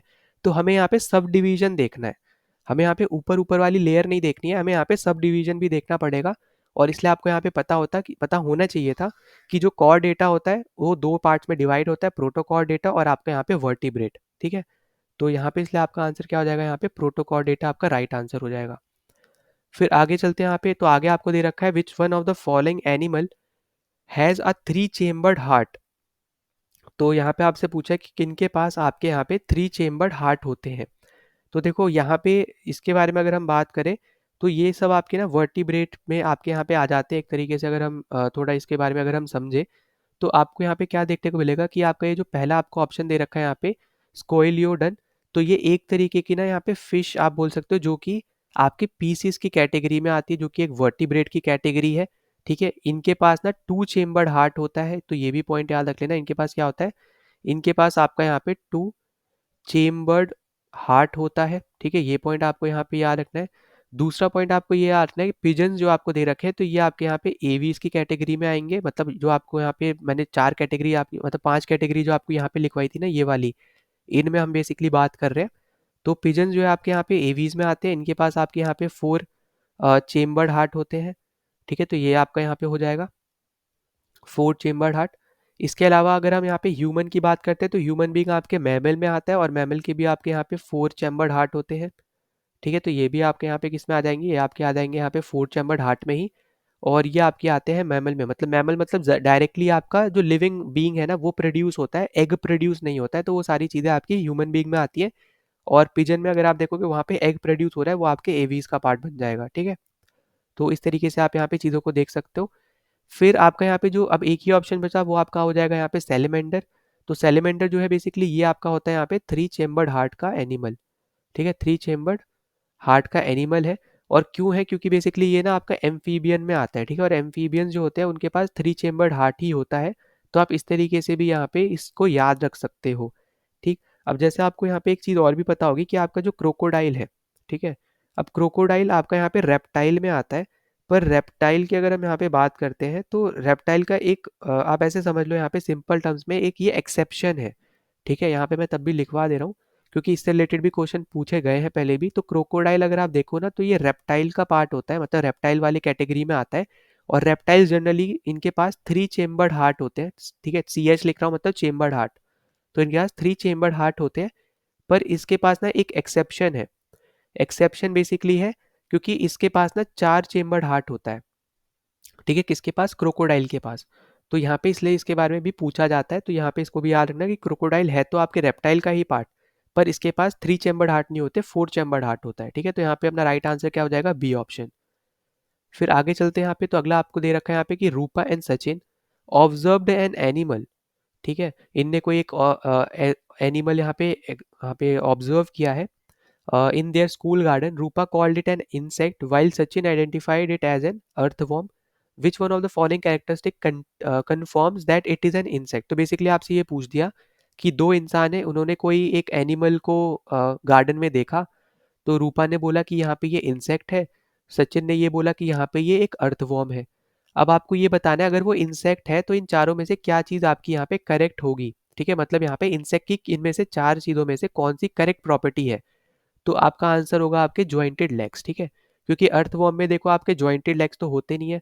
तो उससे आप यहाँ पे इसको अलग कर सकते हो, ठीक है। सिंपल टर्म्स में अगर आप देखो तो इंसेक्ट जो आपके होते हैं इनमें ही आपको क्या देखने को मिलता है, आपको ना जॉइंटेड लेग्स आपको यहाँ पे देखने को मिलते हैं, ठीक है। तो सिंपल टर्म्स में आप इसको यहाँ पे इस तरीके से याद रख सकते थे। आपसे यहाँ पे जो भी पूछा जाएगा आपको इस तरीके से याद रखना है कि इंसेक्ट जो आपके रहते हैं इनमें आपको जॉइंटेड लेग्स आपको यहाँ पे देखने को मिलते हैं, ये पॉइंट याद रखना है आपको, ठीक है, सबसे ज़्यादा आपका इंपॉर्टेंट पॉइंट है। क्योंकि इंसेक्ट्स अगर आप देखो ना तो ये आपके कौन सी कैटेगरी में आते हैं, तो ये आपके एर्थ्रोपोडा जो आपकी कैटेगरी होती है ना, इस पर्टिकुलर कैटेगरी में आपके यहाँ पे इंसेक्ट्स लाई करते हैं, ठीक है। ये आपके इस पर्टिकुलर कैटेगरी में जो आपके इंसेक्ट्स होते हैं ये आपके यहाँ पे लाई करते हैं। अब एग्जाम्पल के तौर पे इंसेक्ट्स में अगर आप देखो बटरफ्लाई हो गए, स्पाइडर्स हो गए, ठीक है, क्रैब, स्कॉर्पियन, ये सब आपके इसमें आते हैं, कॉकरोच, ये सब आपके आर्थ्रोपोडा में ही आते हैं। और इनकी भी बायोलेट्रिकली सिमेट्रिकल बॉडी होती है, ये भी याद रखना है। और सबसे बड़ा जो ग्रुप है आपके एनिमल का वो आपका यही है, ठीक है, क्योंकि यहाँ पे इंसेक्ट्स है, ऑब्वियस सी बात है, इंसेक्ट बहुत ज़्यादा लार्ज क्वांटिटी में होते हैं, और इंसेक्ट क्योंकि एक नहीं है बहुत सारे हैं, तो इसलिए यहाँ पे वन ऑफ द लार्जेस्ट या फिर लार्जेस्ट आप बोल लो, ठीक है, direct one of the largest तो नहीं, सीधा ही लार्जेस्ट आपका आपका यहाँ पे सबसे बड़ा ये एक ग्रुप होता है, ठीक है। तो ये पॉइंट भी आपको यहाँ पे याद रखना है। उसके बाद आपको यहाँ पे अगला दिया है कि बॉडी ऑफ द एनिमल वो सिलेंड्रिकल। तो अब ये आपका देखो इंसेक्ट का पार्ट नहीं होगा, ठीक है, क्योंकि आपको इंसेक्ट के बारे में बोला है, तो आपका सिलेंड्रिकल बॉडी आपकी यहाँ पे नहीं है, बायलेटरी सिमेट्रिकल बॉडी है, सिलेंड्रिकल नहीं सिमेट्रिकल है, और वो भी बायलेटरी, मतलब बायलेटरी मतलब जैसे मान लो, इसका मतलब होता है जैसे मान लो ये आपका एक ऑर्गेनिज्म है, ठीक है, इस तरीके से आपका कोई एक इंसेक्ट है। तो जब आप इसको टुकड़ों में तोड़ोगे ना, दो टुकड़ों में तोड़ोगे, तो इधर वाला और इधर वाले ये दोनों ही क्या रहेंगे यहाँ पे, जैसे आप पढ़ते हो ना मैथ्स में, are L H S equals to R H S, मतलब जो हिस्सा आपके लेफ्ट साइड में है वो आपका ठीक उसी का अपोजिट बोलोगे या फिर इक्वल हिस्सा बोलोगे, वो आपका राइट हैंड साइड पे भी रहेगा, ठीक है। तो यहाँ पे L H S equals to R H S होता है। इसको हम बेसिकली सिंपल टर्म्स में बोल सकते हैं कि जब हम इंसेक्ट को दो हिस्सों में काटते हैं या फिर तोड़ते हैं, जो जैसे ही बोल लो, तो उसमें लेफ्ट हैंड साइड और राइट हैंड साइड में जो हिस्सा आपके पास आएगा वो एकदम एग्जैक्ट रहेगा, ठीक है, एग्जैक्ट टर्म याद रखना, ठीक है। फिर अगला आपको यहाँ पे दिख रहा है कि body of the animal was bilaterally symmetrical. तो देखो ये आपका करेक्ट है, इसमें ऐसा नहीं है कि गलत है, पर यहाँ पे ये पॉइंट भी याद रखना है कि ये सेम चीज़ आपको अर्थवॉर्म में भी देखने को मिलती है, और ये सेम चीज़ आपको इंसेक्ट में भी देखने को मिलती है। तो इसलिए हम यहाँ पे इसको नहीं बोल सकते कि हमारे राइट आंसर होगा, क्योंकि हमें एक ऐसी चीज़ चूज करनी है इन चारों ऑप्शन में जो सिर्फ और सिर्फ इंसेक्ट को बता पाए, अर्थवॉर्म को डिफाइन ना करे, है ना। क्योंकि हमें यहाँ पे सीधे सीधे इन्होंने दिया है, कंफर्म करना है, हमें एकदम कंफर्म करना है कि वो इंसेक्ट है। तो इंसेक्ट तो आपका कंफर्म जॉइंटेड लेग से ही होगा। बायलैटरी सिमेट्रिकल जो है ये दोनों में ही प्रेजेंट होता है, तो इससे हम कंफर्म नहीं कर पाएंगे, इससे तो उल्टा हम कंफ्यूज में ही रहेंगे, कंफ्यूजन में ही रहेंगे कि क्या ये इंसेक्ट है या फिर अर्थवॉर्म है, क्योंकि बायलैटरी की सिमेट्रिकल जो बॉडी है ये इन दोनों में ही प्रेजेंट होती है। तो इसलिए आपका यहाँ पे ये ऑप्शन भी गलत हो जाएगा आपके इस क्वेश्चन के अकॉर्डिंग। वैसे बायलैटरी सिमेट्रिकल जो है ये दोनों में ही होता है, ठीक है। तो आई होप कि आपको ये पता चल गया कि हमने क्यों डी ऑप्शन करेक्ट नहीं किया। बी आपसे बोल रहा है यहाँ पे कि body of the animal had very little segmentation, तो अब आपका यहाँ पे ये भी ऑप्शन गलत हो जाएगा, क्योंकि आपका वेरी लिटिल सेगमेंटेशन आपको यहाँ पे देखने को बिल्कुल भी आपको बोलोगे यहाँ पे आपको देखने को नहीं मिलता है, ठीक है। तो हमें यहाँ पे क्या चीज़ डिस्कस करिए कि हमें यहाँ पे एक ऐसा ऑप्शन बेसिकली यहाँ पे चूज करना है जिसमें हमें ज़्यादातर जो सबसे ज़्यादा क्लोज जो आपको यहाँ पे दिखा दे, या फिर आप बोलो यहाँ पे डिफ्रेंशिएट एग्जैक्टली यहाँ पे कर पाए, हमें ऐसा ऑप्शन हमें यहाँ पे चूज करना है, ठीक है। तो इसकी वजह से ही हमारे यहाँ पे राइट आंसर बनेगा यहाँ पे अपना जॉइंटेड लेग्स वाला, क्योंकि वो सिर्फ और सिर्फ इंसेक्ट में ही है, वो आपके अर्थवॉर्म में नहीं है, क्योंकि उसने अर्थवॉर्म और इंसेक्ट को ढूंढा है, ठीक है। तो हमें क्योंकि कंफर्म करना था तो हमें एक ऐसा ऑप्शन चूज करना है जो सिर्फ और सिर्फ इंसेक्ट को कंफर्म कर पाए, ना कि अर्थवॉर्म को। अगर हम लास्ट ऑप्शन चूज करते तो वो दोनों में ही होता है, तो उल्टा हम कंफ्यूज ही रहते उस टाइम तक। तो यहाँ पे अपना राइट आंसर हो जाएगा यहाँ पे ए ऑप्शन। नो अगले क्वेश्चन पे चलते हैं। तो देखो अगला क्वेश्चन आपको यहाँ पे दे रखा है, एनिमल्स के आपको एक पेयर दे रखे हैं चारों ऑप्शन में, और आपको यहाँ पे बताना है कि इनमें से कौन सा यहाँ पे वार्म ब्लडेड एनिमल का करेक्ट पेयर है, ठीक है। तो आपको देखो यहाँ पे क्या याद रखना है, जो हमने अभी पढ़ा था कि जो आपके वर्टिब्रेट्स होते हैं, ठीक है, वर्टिब्रेट्स में आपके यहाँ पे पीसेज आ रही थी, ठीक है, फिर आपके यहाँ पे एम्फीबियंस आ रहे थे, एम्फीबियंस आ रहे थे, फिर आपके यहाँ पे रेप्टाइल्स आ रहे थे, है ना। और ये तीनों में ही आप देखोगे जितने भी एनिमल होंगे वो सब आपके यहाँ पे कोल्ड ब्लड एनिमल होते हैं, ठीक है। तो यहाँ पे कोल्ड ब्लड आपको यहाँ पे एनिमल देखने को मिलते हैं। वहीं पे जो इसकी बाकी दो यहाँ पे और स्पीशीज थी, आपके एवीज हो गए, आपके मैमल हो गए, तो इन दोनों में आपको यहाँ पे वार्म ब्लडेड एनिमल देखने को मिलते हैं, ठीक है। यहाँ पे जो एनिमल्स होंगे उनके पास वार्म ब्लड होता है। तो अगर आप यहाँ पे इसको मैच करने जाओगे तो क्रोकोडाइल, जैसे ना आपको बताया था, रेप्टाइल की कैटेगरी में आता है, तो यहीं पे आपका ये हो जाएगा गलत, क्योंकि ये कोल्ड ब्लड एनिमल है, तो यहाँ पे आप हटा सकते हो। हैग फिश में आओगे तो ये आपके पीसेस की कैटेगरी में आ जाएगा, फिश है, तो आप इसको भी यहाँ पे हटा सकते हो। फिर टोर्टोटाइज एंड ऑस्ट्रिच की अगर हम यहाँ पे बात करें तो ये आपके यहाँ पे रेप्टाइल होता है, यहाँ पे जो टोर्टोटाइज होता है ये आपका बेसिकली यहाँ पे रेप्टाइल है, तो इसलिए आपका यहाँ पे ये गलत हो जाएगा, ठीक है। अब ऑस्ट्रिच की अगर हम बात करते हैं, वैसे तो ये आपकी बर्ड है, पर क्योंकि हमसे बोला है कि दोनों ही वार्म ब्लडेड एनिमल होने चाहिए, इसलिए आपका यहाँ पे ये इसलिए गलत है सी ऑप्शन, और यहाँ पे भी वो इसलिए ही गलत है, ठीक है। तो ये पॉइंट आपको यहाँ पे याद रखना है। और यहाँ पे डॉग फिश बेसिकली एक तरीके की शार्क होती है, तो ये तो आपके पीसेस में ही आने वाली है, तो ये तो इसलिए कम्प्लीटली गलत हो जाएगा। और ये दोनों इसलिए गलत थे क्योंकि इसमें है भले एक बर्ड, पर हमें दोनों में ही वार्म ब्लड चाहिए, ठीक है। पर यहाँ पे ये रेप्टाइल है और यहाँ पे भी ये भी एक रेप्टाइल है, ठीक। तो हमारे पास अब एक ही ऑप्शन बचा है, हम यहाँ पे क्लियरली इसको मार्क कर सकते हैं, कैमल आपका होता है एक मैमल, ठीक है। और जो आपका यहाँ पे पीकॉक है ये आपका होता है यहाँ पे एवीज का पार्ट, मतलब बर्ड्स के यहाँ पे ग्रुप का हिस्सा। तो यहाँ पे हमें क्या पता चला कि ये दोनों में ही एवीज और मैमल में क्योंकि वर्म ब्लड होता है, तो हमारा राइट आंसर निकल के आएगा आपका यहाँ पे डी ऑप्शन, ठीक है। तो आई होप कि आपको ये चीज़ समझ में आ गई हो, बाकी कोई दिक्कत होती है ज़रूर आप यहाँ पे कमेंट में मेंशन कर देना। फिर अगर हम यहाँ पे आगे बात कर लेते हैं अपने अगले क्वेश्चन की, तो देखो अगला क्वेश्चन जो आपको यहाँ पे दे रखा है, तो उसमें अगर हम बात करें तो आपको यहाँ पे पूछा जा रहा है कि which one of the following has a bilateral symmetry in its body organisation. तो यहाँ पे आपसे पूछ रहा है कि इनमें से किसके पास बायलैटरी सिमेट्रिकल बॉडी होती है, अगर हम उसके रिस्पेक्ट में बात करें। तो देखो यहाँ पे अपना जो करेक्ट आंसर निकल के आएगा वो हमारे यहाँ पे निकल के आने वाला है ऑप्शन नंबर सी, ठीक है। और ये आपका यहाँ पे दे रखा है, यहाँ पे एनसीईआरटी में जाके आप देख पाओगे, तो नेरीज जो आपका है इसमें बेसिकली आपको बायलैट्रिकल सिमेट्री आपको यहाँ पे बॉडी देखने को मिलेगी। अब जैसे मैंने आपको ऑलरेडी बताया था, इसका मतलब होता है राइट हैंड और लेफ्ट हैंड साइड। अगर आप एक इंसेक्ट को अगर आप काटो, या फिर एक मान लो एनिमल को अगर आप काटो, तो लेफ्ट साइड और राइट साइड आपका यहाँ पे इक्वल होना चाहिए, इसलिए यहाँ पे उसको बायलैट्रिकल सिमेट्री बोलते हैं, समझाने के लिए बोल रहा हूँ, ठीक है बस। तो यहाँ पे ये पॉइंट याद रखना है बस आपको। तो इसलिए हमारे यहाँ पे ये चीज़ सिर्फ इसमें ही देखने को मिलती है, बाकी आपको यहाँ पे कहीं और देखने को नहीं मिलेगी इन बाकी तीन ऑप्शंस में। तो इसलिए हमारे यहाँ पे ये राइट आंसर हो जाएगा, ठीक है। फिर अगले पे चलते हैं हम लोग यहाँ पे। तो अगला आपको यहाँ पे दे रखा है ऑप्शंस के रिस्पेक्ट में अगर हम बात करें कि मार्सिलिया, फर्न और आपका हॉर्स टेल, ये 3 आपको यहाँ पे नाम दे रखे हैं और फिर आपसे पूछा है यहाँ पे कि are the example of which one of the following plant group, इनमें से कौन से प्लांट ग्रुप का यहाँ पे ये हिस्सा होते हैं। तो यहाँ पे आपका करेक्ट आंसर होने वाला है आपका पहला ऑप्शन पेट्रिडोफाइटा। पेट्रिडोफाइटा बेसिकली आपके यहाँ पे रहेंगे जिनके ये तीनों हिस्से होने वाले हैं, और ये सब आपके यहाँ पे एनसीईआरटी में दे रखा है, ठीक है, एज एन एग्जाम्पल के तौर पे आपको यहाँ पे दे रखा है, तो आप उनको जाके ज़रूर यहाँ पे पढ़ लेना, क्योंकि उससे रिलेटेड आपको जैसे यहाँ पे क्लियरली दिख रहा है आपको यहाँ पे क्वेश्चंस पूछे जा रहे हैं और वो आपके यहाँ पे एग्जाम्पल्स के तौर पे वहाँ पे दे रखे हैं, तो आपको पता होना चाहिए। और यहाँ पे जो पेट्रोफाइटा है बेसिकली आपका ये पेट्रिडोफाइटा, इसमें आपको ना स्पेशलाइज्ड टिश्यूज भी देखने को मिलते हैं। कौन से होते हैं स्पेशलाइज्ड टिश्यू? तो इसमें होता है आपका जाइलम और आपका यहाँ पे फोयम, ठीक है, तो ये हमने यहाँ पे पहले भी पढ़ रखा है। फिर इसमें अगर आप देखोगे यहाँ पे तो आप यहाँ पे देख पाओगे कि ये ना सीड्स को भी बनाते हैं। तो ये दो टाइप के सीड्स को बनाते हैं।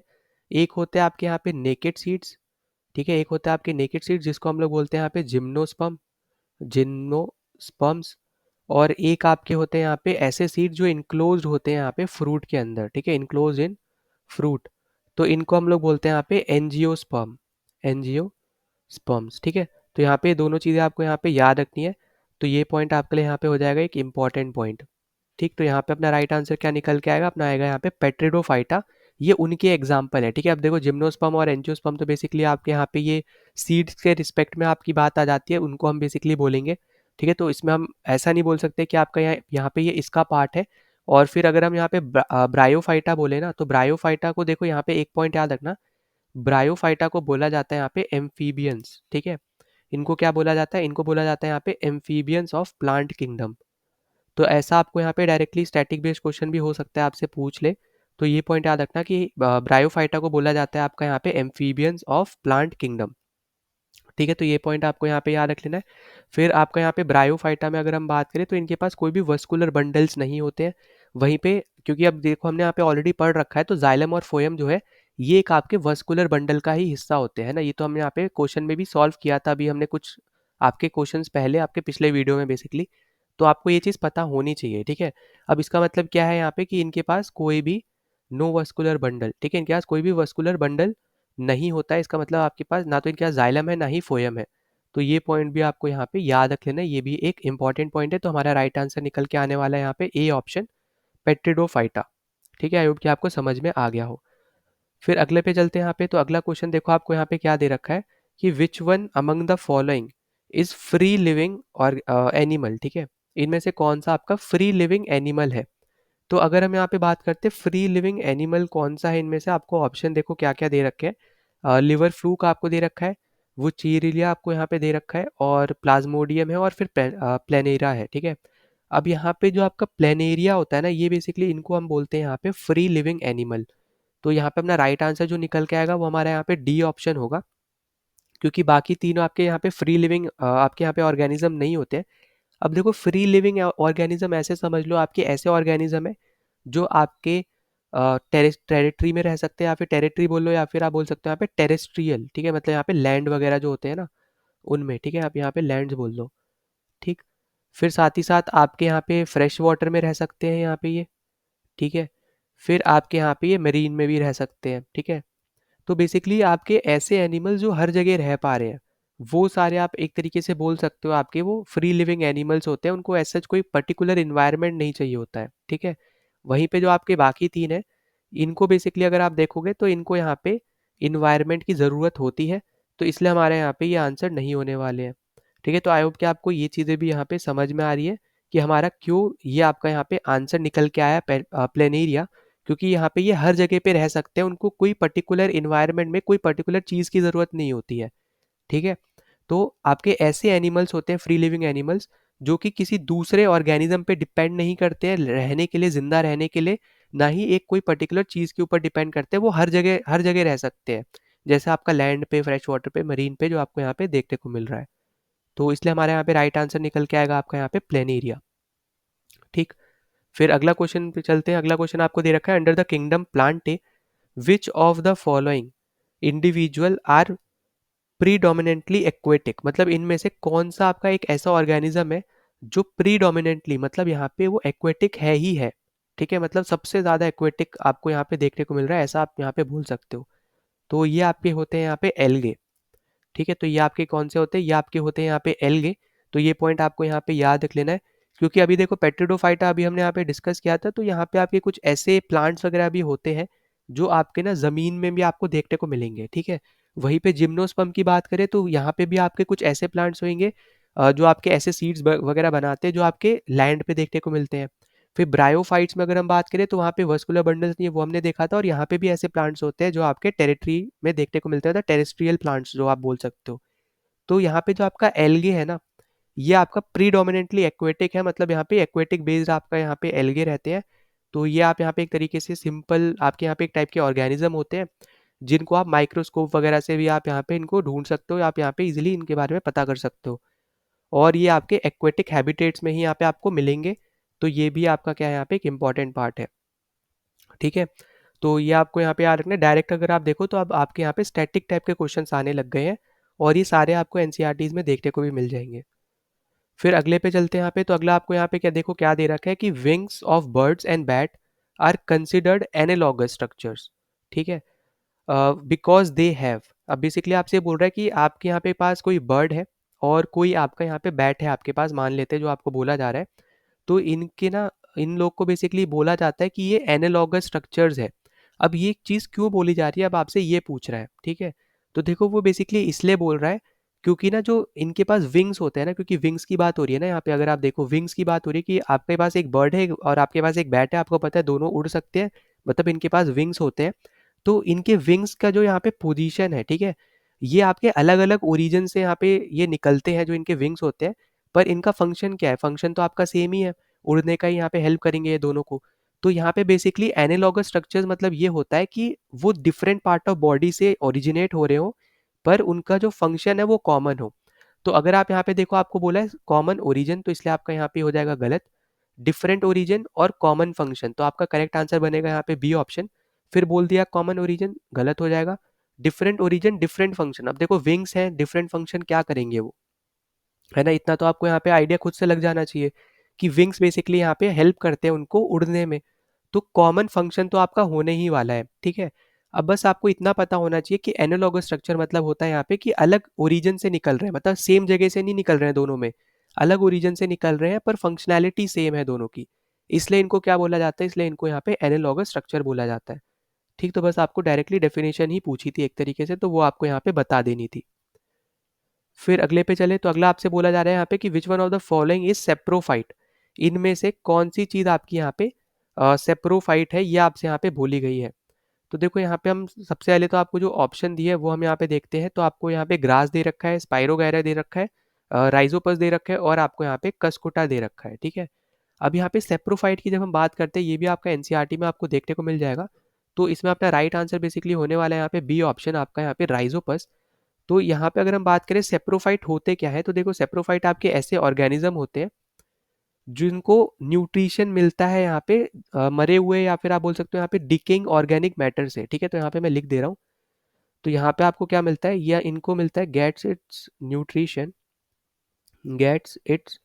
न्यूट्रिशन फ्रॉम डेड, या फिर आपके डिकेइंग डिकेइंग ऑर्गेनिक मैटर से, ठीक है, ऑर्गेनिक मैटर से। मतलब जो यहाँ पे मर गए हैं या फिर जो डिके हो रहे हैं जो आपके ऑर्गेनिक मैटर, उनके थ्रू इनको न्यूट्रिशन मिलता है। तो ऐसे लोगों को, या फिर आप बोल सकते हो ऐसे चीज़ों को हम क्या बोलते हैं यहाँ पे, सेप्रोफाइट्स बोलते हैं, ठीक है। और ज़्यादातर आप देखोगे जो आपके सेप्रोफाइट्स होते हैं ये ज़्यादातर आपके यहाँ पे फंगाई होते हैं, ठीक है, या फिर आप देखोगे आपके बैक्टीरिया होते हैं। तो सबसे ज़्यादा तो आपके यहाँ पे फंगाई है, उसके बाद फिर आप बोल सकते हो यहाँ पे बैक्टीरिया है, ठीक है। तो सबसे इंपॉर्टेंट पॉइंट है, प्लीज़ इसको यहाँ पे याद रखना। इसके रिलेटेड क्वेश्चन आपसे बन सकता है, थ्योरी बेस्ड बन सकता है कि सेप्रोफाइट क्या होते हैं।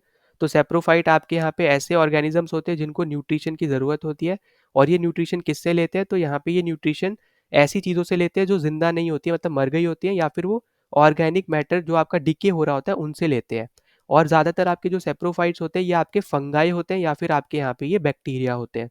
तो इसका करेक्ट आंसर आपका एकदम आपका होने वाला है यहाँ पे राइजोपस, जो आपका ऑर्गेनिक मैटर आपका लेता है यहाँ पे, मतलब न्यूट्रिशन लेता है आपका डेड आपके ऑर्गेनिक मैटर से या फिर डिकेइंग ऑर्गेनिक मैटर से, ठीक है। तो आई होप कि आपको यहाँ पे ये क्वेश्चन भी समझ में आ गया होगा, और ये सब आपका एनसीईआरटी में देखने को मिल जाएगा।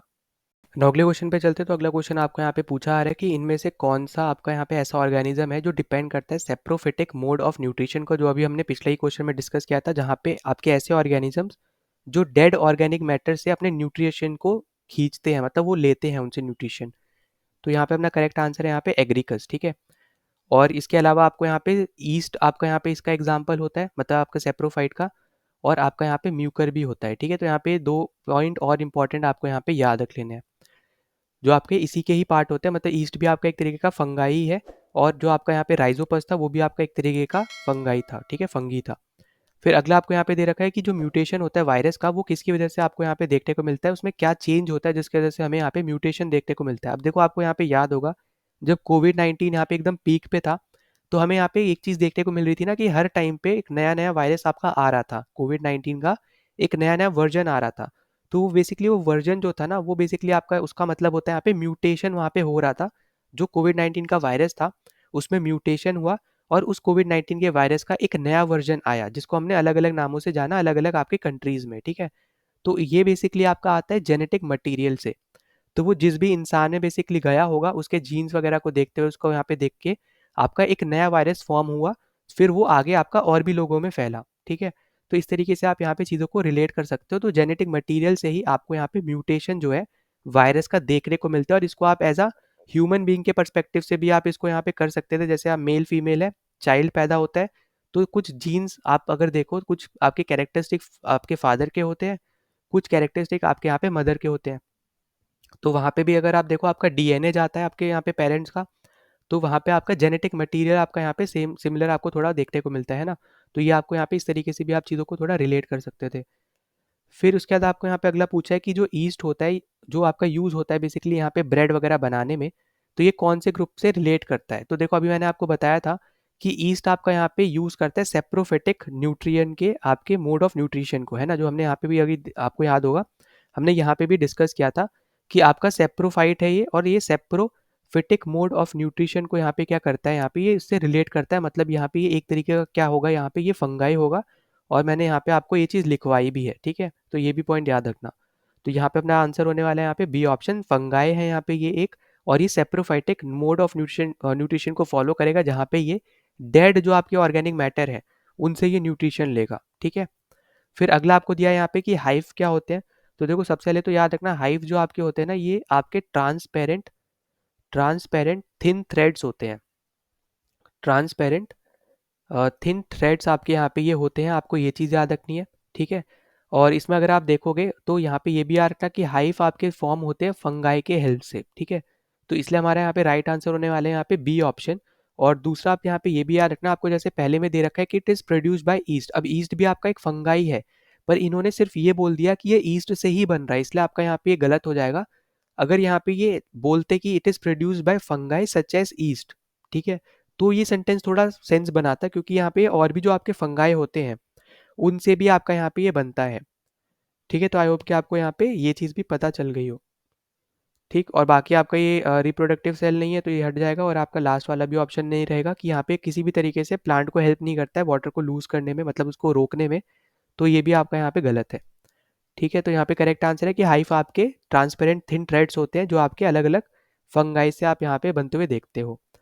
फिर अगला आपको यहाँ पे दे रखा है कि ऐसे कौन से यहाँ पे ऑर्गेनिज्म है जो कि जिनके पास आपके फूड मटेरियल ब्रोक होते हैं आउटसाइड द बॉडी, और फिर वो उनको एब्जॉर्ब कर लेते हैं। तो देखो, ये बेसिकली आपका यहाँ पे मोड होता है सेप्रोफेटिक न्यूट्री मोड ऑफ न्यूट्रिशन का, जहाँ पे आपके एक ऐसे ऑर्गेनिज्म जो डेड लाइफ आपके ऑर्गेनिक मैटर से न्यूट्रिशन को खींचते हैं। तो यहाँ पे ना आप क्या करते हो, जो आपका यहाँ पे एग्जाम्पल के तौर पे आपको जैसे पता है, ईस्ट आपका एक फंगाई है, मशरूम हो गया आपका, ये ब्रेड मोल्ड हो गया। तो ये सब ना यहाँ पे यूज करते हैं सेप्रोफिटिक मोड ऑफ न्यूट्रिशन को, जहाँ पे इनके बॉडी के बाहर जो फूड होगा ना, उसको ये पहले ब्रेक करेंगे, और फिर ये उसको फिर यहाँ पे एब्जॉर्ब करने का काम करते हैं, ठीक है। तो यहाँ पे एकदम प्राइम एग्जाम्पल है आपका यहाँ पे ये ए ऑप्शन में जितने आपको ऑर्गेनिज्म दे रखे हैं आपके क्वेश्चन का। और ये सब आपको एनसीईआरटी में देखने को मिल जाएगा, वन लाइनर टाइप के आपके यहाँ पे क्वेश्चन है, स्टैटिक जी के आप इसको एक तरीके से बोल सकते हो। फिर आगे चलते हैं, यहाँ पे आगे आपसे बोल रहा है कि जो पर्ल्स होते हैं ये बेसिकली आप किससे हार्वेस्ट करते हो। तो देखो, सबसे सिंपल है, आपने बहुत बार सुना भी होगा, ये आप हार्वेस्ट करते हो ओएस्टर से। तो ओएस्टर ना आपको ज़्यादातर देखने को मिलेगा बीचेस साइड पे, जो आपके बाउंड्री लगाते हैं यहाँ पे पानी से, वहाँ पे ज़्यादातर आपको ओएस्टर्स आते हुए नजर आते हैं। तो ओएस्टर में ना आपको यहाँ पे ग्लिटरी सब्सटेंस आपको एक देखने को मिलता है जिसको हम यहाँ पे पर्ल्स बोलते हैं। ठीक है, तो पर्ल्स हम किसको बोलते हैं? जो आपके ओएस्टर होते हैं, ओएस्टर के अंदर ना आपको ग्लिटरी सब्सटेंस आपको देखने को मिलता है, उस चीज़ को हम लोग बोलते हैं यहाँ पे पर्ल्स। ठीक है, तो हम लोग यहाँ पे पर्ल्स निकालते हैं अपने ओएस्टर से। ठीक है, फिर अगले क्वेश्चन पे चलते हैं। अगला क्वेश्चन आपका देखो पिछले ही साल का है यहाँ पे, और आपका एकदम एग्जैक्ट अगर देखोगे तो पिछला ही आपका रीसेंट वाला सीडीएस जो था, सीडीएस टू 2024, उसका क्वेश्चन है कि इनमें से कौन सा आपका माइक्रो न्यूट्रिएंट नहीं है। ठीक है, नॉट आपसे पूछा है, जो नहीं होगा वो आपका आंसर होगा। तो देखो आयरन आपका होता है, मैग्नीशियम भी होता है और क्लोरीन भी होता है, पर मैग्नीशियम आपका जो है ये आपका एक मैक्रो न्यूट्रिएंट होता है। ये आपका क्या होता है? एक मैक्रोन्यूट्रिएंट होता है, तो इसलिए हमारा राइट आंसर होने वाला है यहाँ पे सी ऑप्शन, मैग्नीशियम। ठीक है, मैग्नीज नहीं, मैग्नीशियम। अब उसके बाद अगर हम आगे बात करें तो जो आपके ये माइक्रोन्यूट्रिएंट्स होते हैं ये आपकी यहाँ पे प्लांट की हेल्प करते हैं एक तरीके से ग्रोथ में और आपके यहाँ पे डेवलपमेंट में। ठीक है, अब इसके अलावा अगर आप देखोगे तो आपका जैसे आयरन है मतलब यहाँ पे Fe, मैग्नीशियम मतलब Mn, और क्लोरीन मतलब यहाँ पे Cl। तो ये सब के सब आपके यहाँ पे माइक्रो न्यूट्रिएंट्स है। अब जिसमें आपका आयरन जो है ये एक आपका एक ऐसा माइक्रो न्यूट्रिएंट्स है जो आपके क्लोरोफिल सिंथेसिस में हेल्प करता है। तो यहाँ पे इसको इस तरीके से भी यहाँ पे याद रख लेना कि आपका यहाँ पे जो आयरन है ये आपका क्लोरोफिल सिंथेसिस में आपकी यहाँ पे हेल्प करता है प्लांट की। ठीक है, इसके अलावा अगर आप देखोगे यहाँ पे मैग्नीज जो आपको Mn दे रखा है मैग्नीज, तो मैग्नीज जो है बेसिकली ये आपका हेल्प करता है एंजाइम को एक्टिवेट होने में। ठीक है, एंजाइम को एक्टिवेट होने में आपकी यहाँ पे मतलब उस प्लांट की हेल्प करता है। और फिर यहाँ पे देखोगे तो आगे जाके ये फोटोसिंथेसिस वगैरह में भी यहाँ पे ये यूज़ किया जाता है। ठीक है, तो फोटोसिंथेसिस में भी आपका यहाँ पे कहीं पे यूज़ होगा। और साथ ही साथ आप देखोगे तो नाइट्रोजन का आपका यहाँ पे जो मेटाबॉलिज्म है वहाँ पे भी आपका यहाँ पे ये यूज़ होता है। ठीक, नाइट्रोजन मेटाबॉलिज्म। और मैग्नीशियम जैसे हमने बात करी थी ये आपका मैक्रो न्यूट्रिएंट है, ना कि माइक्रो है। ठीक है, और इसके अलावा अगर हम आगे बात करें तो क्लोरीन आपको यहाँ पे जो दे रखा है ये भी एक आपका माइक्रो न्यूट्रिएंट है, और ये आपका यूज़ होता है यहाँ पे ऑस्मोटिक रेगुलेशन में और फोटोसिंथेसिस में। तो ये भी आप यहाँ पे याद रख सकते हो, ये भी आपका फोटोसिंथेसिस में यूज़ होता है। ठीक है, फिर इसके अलावा आपके यहाँ पे कुछ और यहाँ पे जो माइक्रो न्यूट्रिएंट्स अगर हम उनकी बात कर लेते हैं पहले तो इनमें अगर देखोगे यहाँ पे आपको यहाँ पे देखो जो दे रखे हैं उनको मैं यहाँ पे नहीं लिख रहा हूँ, जो बाकी है उनको यहाँ पे मैं लिख देता हूँ। जैसे आपका कॉपर है, ठीक है, फिर जिंक हो गया आपका यहाँ पे, और फिर आपका यहाँ पे ये मोलिब्डियम हो गया। ठीक है, और बाकी चलो यहाँ पे मैं वो भी लिख दे रहा हूँ वरना आप कंफ्यूज हो जाओ। तो ये जो 6 आपको यहाँ पे देखने को मिल रहे हैं ना, और इसके अलावा आप यहाँ पे एक बोरॉन भी लिख सकते हो। तो ये आपके यहाँ पे जो 7 आपके यहाँ पे ये हो गए माइक्रो न्यूट्रिएंट्स, ये सब आपके यहाँ पे इंपॉर्टेंट होते हैं आपके प्लांट के ग्रोथ में और डेवलपमेंट में। तो ये सब क्या आपके यहाँ पे ये माइक्रो न्यूट्रिएंट्स के एग्जांपल्स है। ठीक है, ये सब आपके यहाँ पे माइक्रो न्यूट्रिएंट्स है जो आपको यहाँ पे पता होना चाहिए। ठीक, तो आई होप कि आपको ये चीज़ समझ में आ गई हो। बाकी कोई भी दिक्कत हो तो आप यहाँ पे ज़रूर मेंशन कर सकते हो। ठीक है, बाकी वहाँ पे मैं आपको आंसर दे दूंगा, तो उससे रिलेटेड आप कोई भी यहाँ पे चीज़ से रिलेटेड आपको यहाँ पे किसी भी चीज़ से रिलेटेड कोई भी दिक्कत होती है किसी भी क्वेश्चन से रिलेटेड, तो यहाँ पे आप ज़रूर मेंशन कर देना। फिर अगर हम यहाँ पे बात कर लेते हैं अपने यहाँ पे मैक्रो न्यूट्रिएंट्स की, तो देखो मैक्रो में आपके यहाँ पे कार्बोहाइड्रेट्स वगैरह होते हैं। ठीक है, कार्बोहाइड्रेट्स ऊपर ऊपर से भी आपको दे सकता है, इसलिए यहाँ पे ऊपर ऊपर से भी बता दे रहा हूँ। कार्बोहाइड्रेट्स, फैट्स, आपके प्रोटीन्स, ये सब आपके क्या होते हैं? तो ये सब आपके यहाँ पे होते हैं मैक्रो न्यूट्रिएंट्स। ठीक है, मैक्रो न्यूट्रिएंट्स। ठीक, तो ये भी आपको यहाँ पे याद रख लेना है, ये भी आपसे यहाँ पे पूछे जा सकते हैं। ऊपर ऊपर से भी चीज़ें आपसे यहाँ पे ज़रूरी है जो आपसे पूछी जा सकती है। इसके अलावा अगर हम एलिमेंट्स के पर्सपेक्टिव से बात करें तो जैसे आपका कार्बन, हाइड्रोजन है, ऑक्सीजन हो गया, ठीक है, नाइट्रोजन हो गया, फिर आपका फॉस्फोरस है पी जिसको हम करते हैं, सल्फर एस, फिर आपका पोटेशियम के, ठीक है, फिर कैल्शियम सी ए, और फिर आपका यहाँ पे मैग्नीशियम, ये सब के सब आपके क्या होते हैं? मैक्रो न्यूट्रिएंट्स होते हैं। तो ये भी चीज़ें आपको यहाँ पे याद रख लेनी है, बहुत ज़्यादा इंपॉर्टेंट है। ऊपर ऊपर से पूछ लेगा तो कार्बोहाइड्रेट, फैट्स वगैरह आपके आ जाएंगे, और अगर थोड़ा डीप में आपसे पूछेगा कि आपका एलिमेंट के हिसाब से, तो फिर वो आपका यहाँ पे ये चीज़ आ जाएंगी जो हमने यहाँ पे अभी डिस्कस करी है, कार्बन, हाइड्रोजन, ऑक्सीजन वगैरह ये सब। अगर आपसे माइक्रो न्यूट्रिएंट्स पे ऊपर ऊपर से पूछ लेगा तो वहाँ पे आपको याद रख लेना है विटामिन जो है आपके इसके प्राइम एग्जाम्पल्स रहते हैं। ठीक है, विटामिन में जैसे आपका ए विटामिन है, सी है, फिर आपका के वगैरह है, ये सब आपके इसमें रहते हैं। और इनमें एलिमेंट्स की जगह आप इनको यहाँ पे बोल सकते हो मिनरल्स। ठीक है, इनको आप एक तरीके से मिनरल्स बोल लो। ठीक है, सिंपल टर्म्स में ये सब आपके मिनरल्स है जो आपके मैक्रो न्यूट्रिएंट्स है, और कुछ आपके यहाँ पे माइक्रो न्यूट्रिएंट्स है। तो आई होप कि आपको ये चीज़ें समझ में आ गई हो। अब अगले क्वेश्चन पे हम लोग चलते हैं। तो देखो अगला क्वेश्चन आपको यहाँ पे क्या बोला जा रहा है कि halophytes are the plant that grow on which one among the following categories of soil. तो हेलोफाइट्स आपको ये बोल रहे हैं, बेसिकली आपसे ये पूछ रहा है कि जो हेलोफाइट्स आपके प्लांट्स होते हैं ना, वो कौन से टाइप के सॉइल पे ग्रो करते हैं। तो देखो हेलो मतलब ही होता है यहाँ पे सेलाइन, ठीक है। यहाँ पे इस टर्म से यहाँ पे याद रखना, हेलो मतलब होता है यहाँ पे सेलाइन। तो जहाँ पे भी आपको ये हेलो दिख जाए, इसका मतलब है कि वो किसी ना किसी तरीके से सेलाइन वाटर से या फिर सेलिनिटी से वो रिलेट करेगा, ठीक है। तो यहाँ पे आपको हेलोफाइट्स दे दिया, मतलब यहाँ पे वो ऐसे ऑर्गेनिजम्स, मतलब ऐसे प्लांट्स होंगे जो आपके ना सेलिनिटी से रिलेट करेंगे, मतलब सेलाइन वाटर में ग्रो हो रहेंगे या फिर सेलाइन इन्वायरमेंट में ग्रो हो रहेंगे, ठीक है। तो यहाँ पे आपको यही चीज याद रखनी है। तो आपका यहाँ पे करेक्ट आंसर हो जाएगा यहाँ पे आपका सेलाइन सॉइल, मतलब जो सॉल्टी सॉइल होगा एक तरीके से, वहां पे आपके हेलोफाइट आपके यहाँ पे ग्रो करते हैं। और हेलो से आपको यहाँ पे ये चीजें याद रखनी है सेलाइन से, ठीक है। तो आपका बहुत सिंपल सा क्वेश्चन था, इसको आप यहाँ पे इजीली मार्क कर सकते थे। बस इतना पता होता आपको कि हेलो बेसिकली आपका यहाँ पे सेलाइन से रिलेट करता है। तो आपके यहाँ पे हेलोफाइट्स ऐसे प्लांट्स होंगे, वो ऐसे प्लांट्स होंगे जहाँ पे आप ग्रो करेंगे जो भी आपके सेलाइन इन्वायरमेंट में, ठीक है। फिर अगले क्वेश्चन पे चलते हैं। तो अगला क्वेश्चन आपको देखो यहाँ पे दे रखा है कि which one among the following hormones inhibits the growth activity in plant, ठीक है। तो इनमें से कौन से हार्मोन्स बेसिकली आपके रिस्पॉन्सिबल हैं आपके ग्रोथ एक्टिविटी के प्लांट्स के अंदर। तो इसमें आपका यहाँ पे जो करेक्ट आंसर निकल के आएगा वो आएगा आपका यहाँ पे एब्सिबिक एसिड, ठीक है, एब्सिसिक एसिड। तो यहाँ पे अपना ये आंसर करेक्ट आपका आएगा यहाँ पे। और ये सब आपको ना देखो देखने को मिल जाएगा आपके यहाँ पे एनसीईआरटी में। कुछ कुछ आपको यहाँ पे थोड़ा लग रहा होगा यहाँ पे कि बाहर से है, पर ज़्यादातर जो आपके यहाँ पे चीज़ें आपके यहाँ पे मेंशन है ना ऑप्शन में भी, वो सब की सब आपको यहाँ पे अपने एनसीईआरटी में देखने को मिल जाएंगी। तो इसलिए यहाँ पे एनसीईआरटी पढ़ना बहुत ज़्यादा ज़रूरी है, ठीक है। और यहाँ पे जो आपको दे रखा है यहाँ पे ये हार्मोन, तो ये आपका बेसिकली ना ये आपका एक स्ट्रेस हार्मोन होता है, ठीक है। ये आपका कैसा हार्मोन है, ये आपका एक स्ट्रेस हार्मोन होता है। तो ये भी पॉइंट आपको यहाँ पे याद रख लेना है, ठीक। तो बाकी हम यहाँ पे ऐसे इतना ज़्यादा डीप में डिटेल में डिस्कस नहीं करेंगे, क्योंकि हमने ऑलरेडी यहाँ पे इसको अपनी एनसीईआरटी में डिस्कस कर रखा है, ठीक है, सीरीज में। तो इतना आपको यहाँ पे याद रख लेना है कि आपका यहाँ पे ये जो दे रखा है आपको यहाँ पे हार्मोन, ये आपका एक स्ट्रेस हार्मोन है, जिसके ऊपर आपसे यहाँ पे ज़रूर क्वेश्चन भी पूछे जा सकते हैं, ठीक है। तो डायरेक्ट क्वेश्चन भी आपसे बन जाएगा।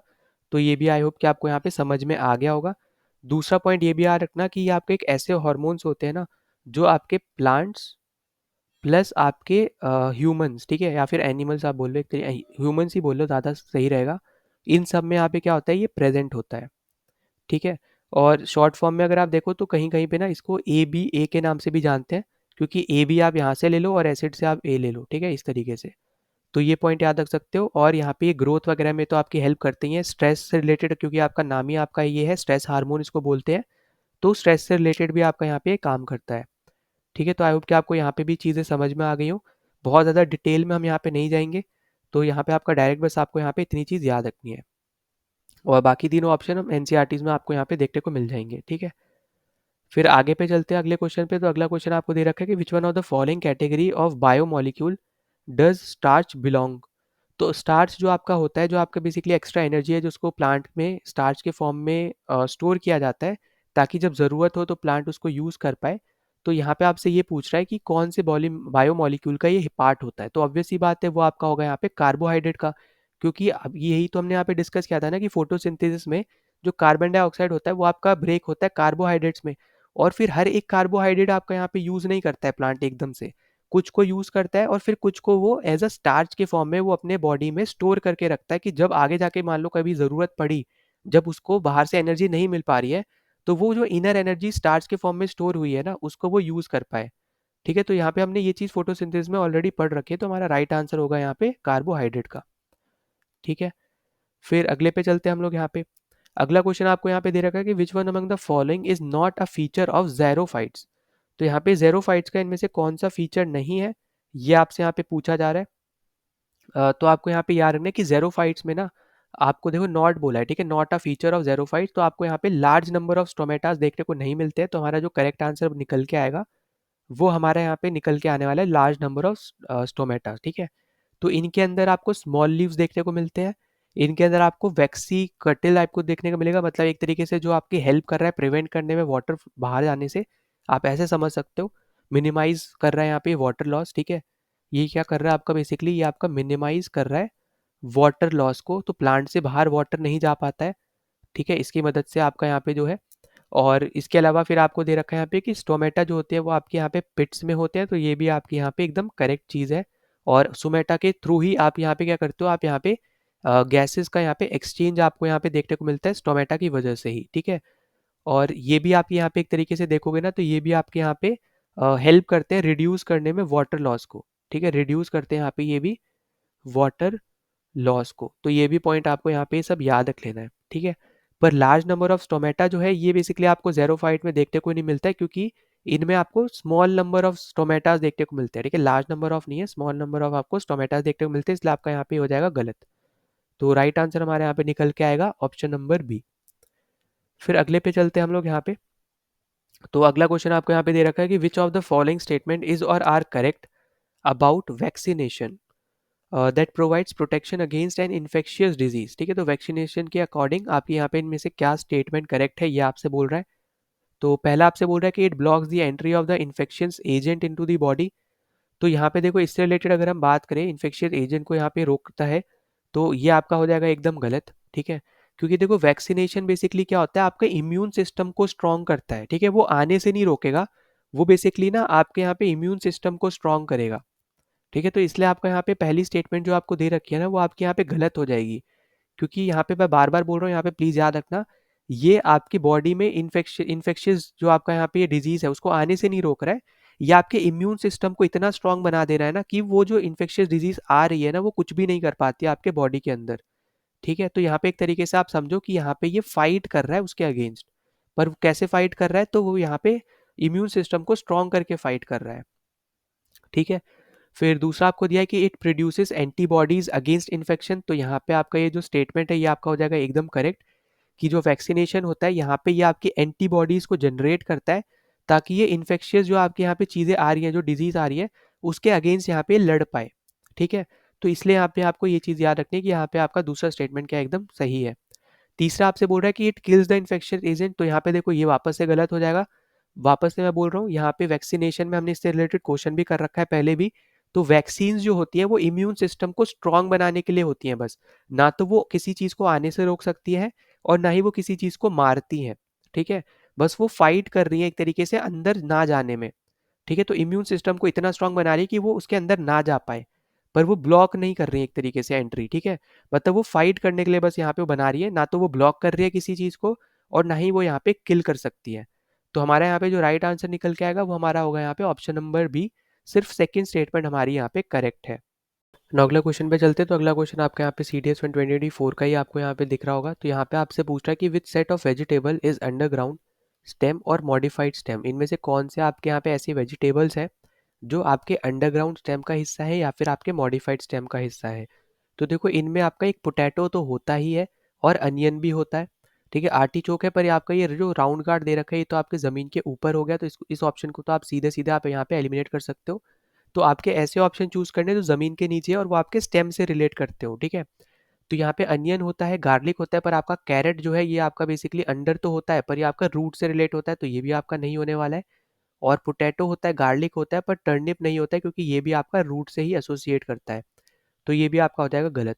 तो आपका यहाँ पे सिर्फ ये वाला जो थर्ड ऑप्शन दे रखा है, पोटैटो, अनियन और आपका गार्लिक, ये आपके यहाँ पे ऐसे वेजिटेबल्स होते हैं जो आपके अंडरग्राउंड स्टेम से रिलेट करते हैं, मतलब अंडरग्राउंड भी उग रहे हैं और आपके स्टेम से रिलेट कर रहे हैं, ना कि आपके अंडरग्राउंड उग के रूट से रिलेट कर रहे हैं, ना ही आपके ऊपर उग रहे हैं, ठीक है। तो इस तरीके से आपको यहाँ पे चीज़ों को यहाँ पे याद रखना है कि कौन से आपके स्टेम से उग रहे हैं और कौन से आपके यहाँ पे रूट से उग रहे हैं।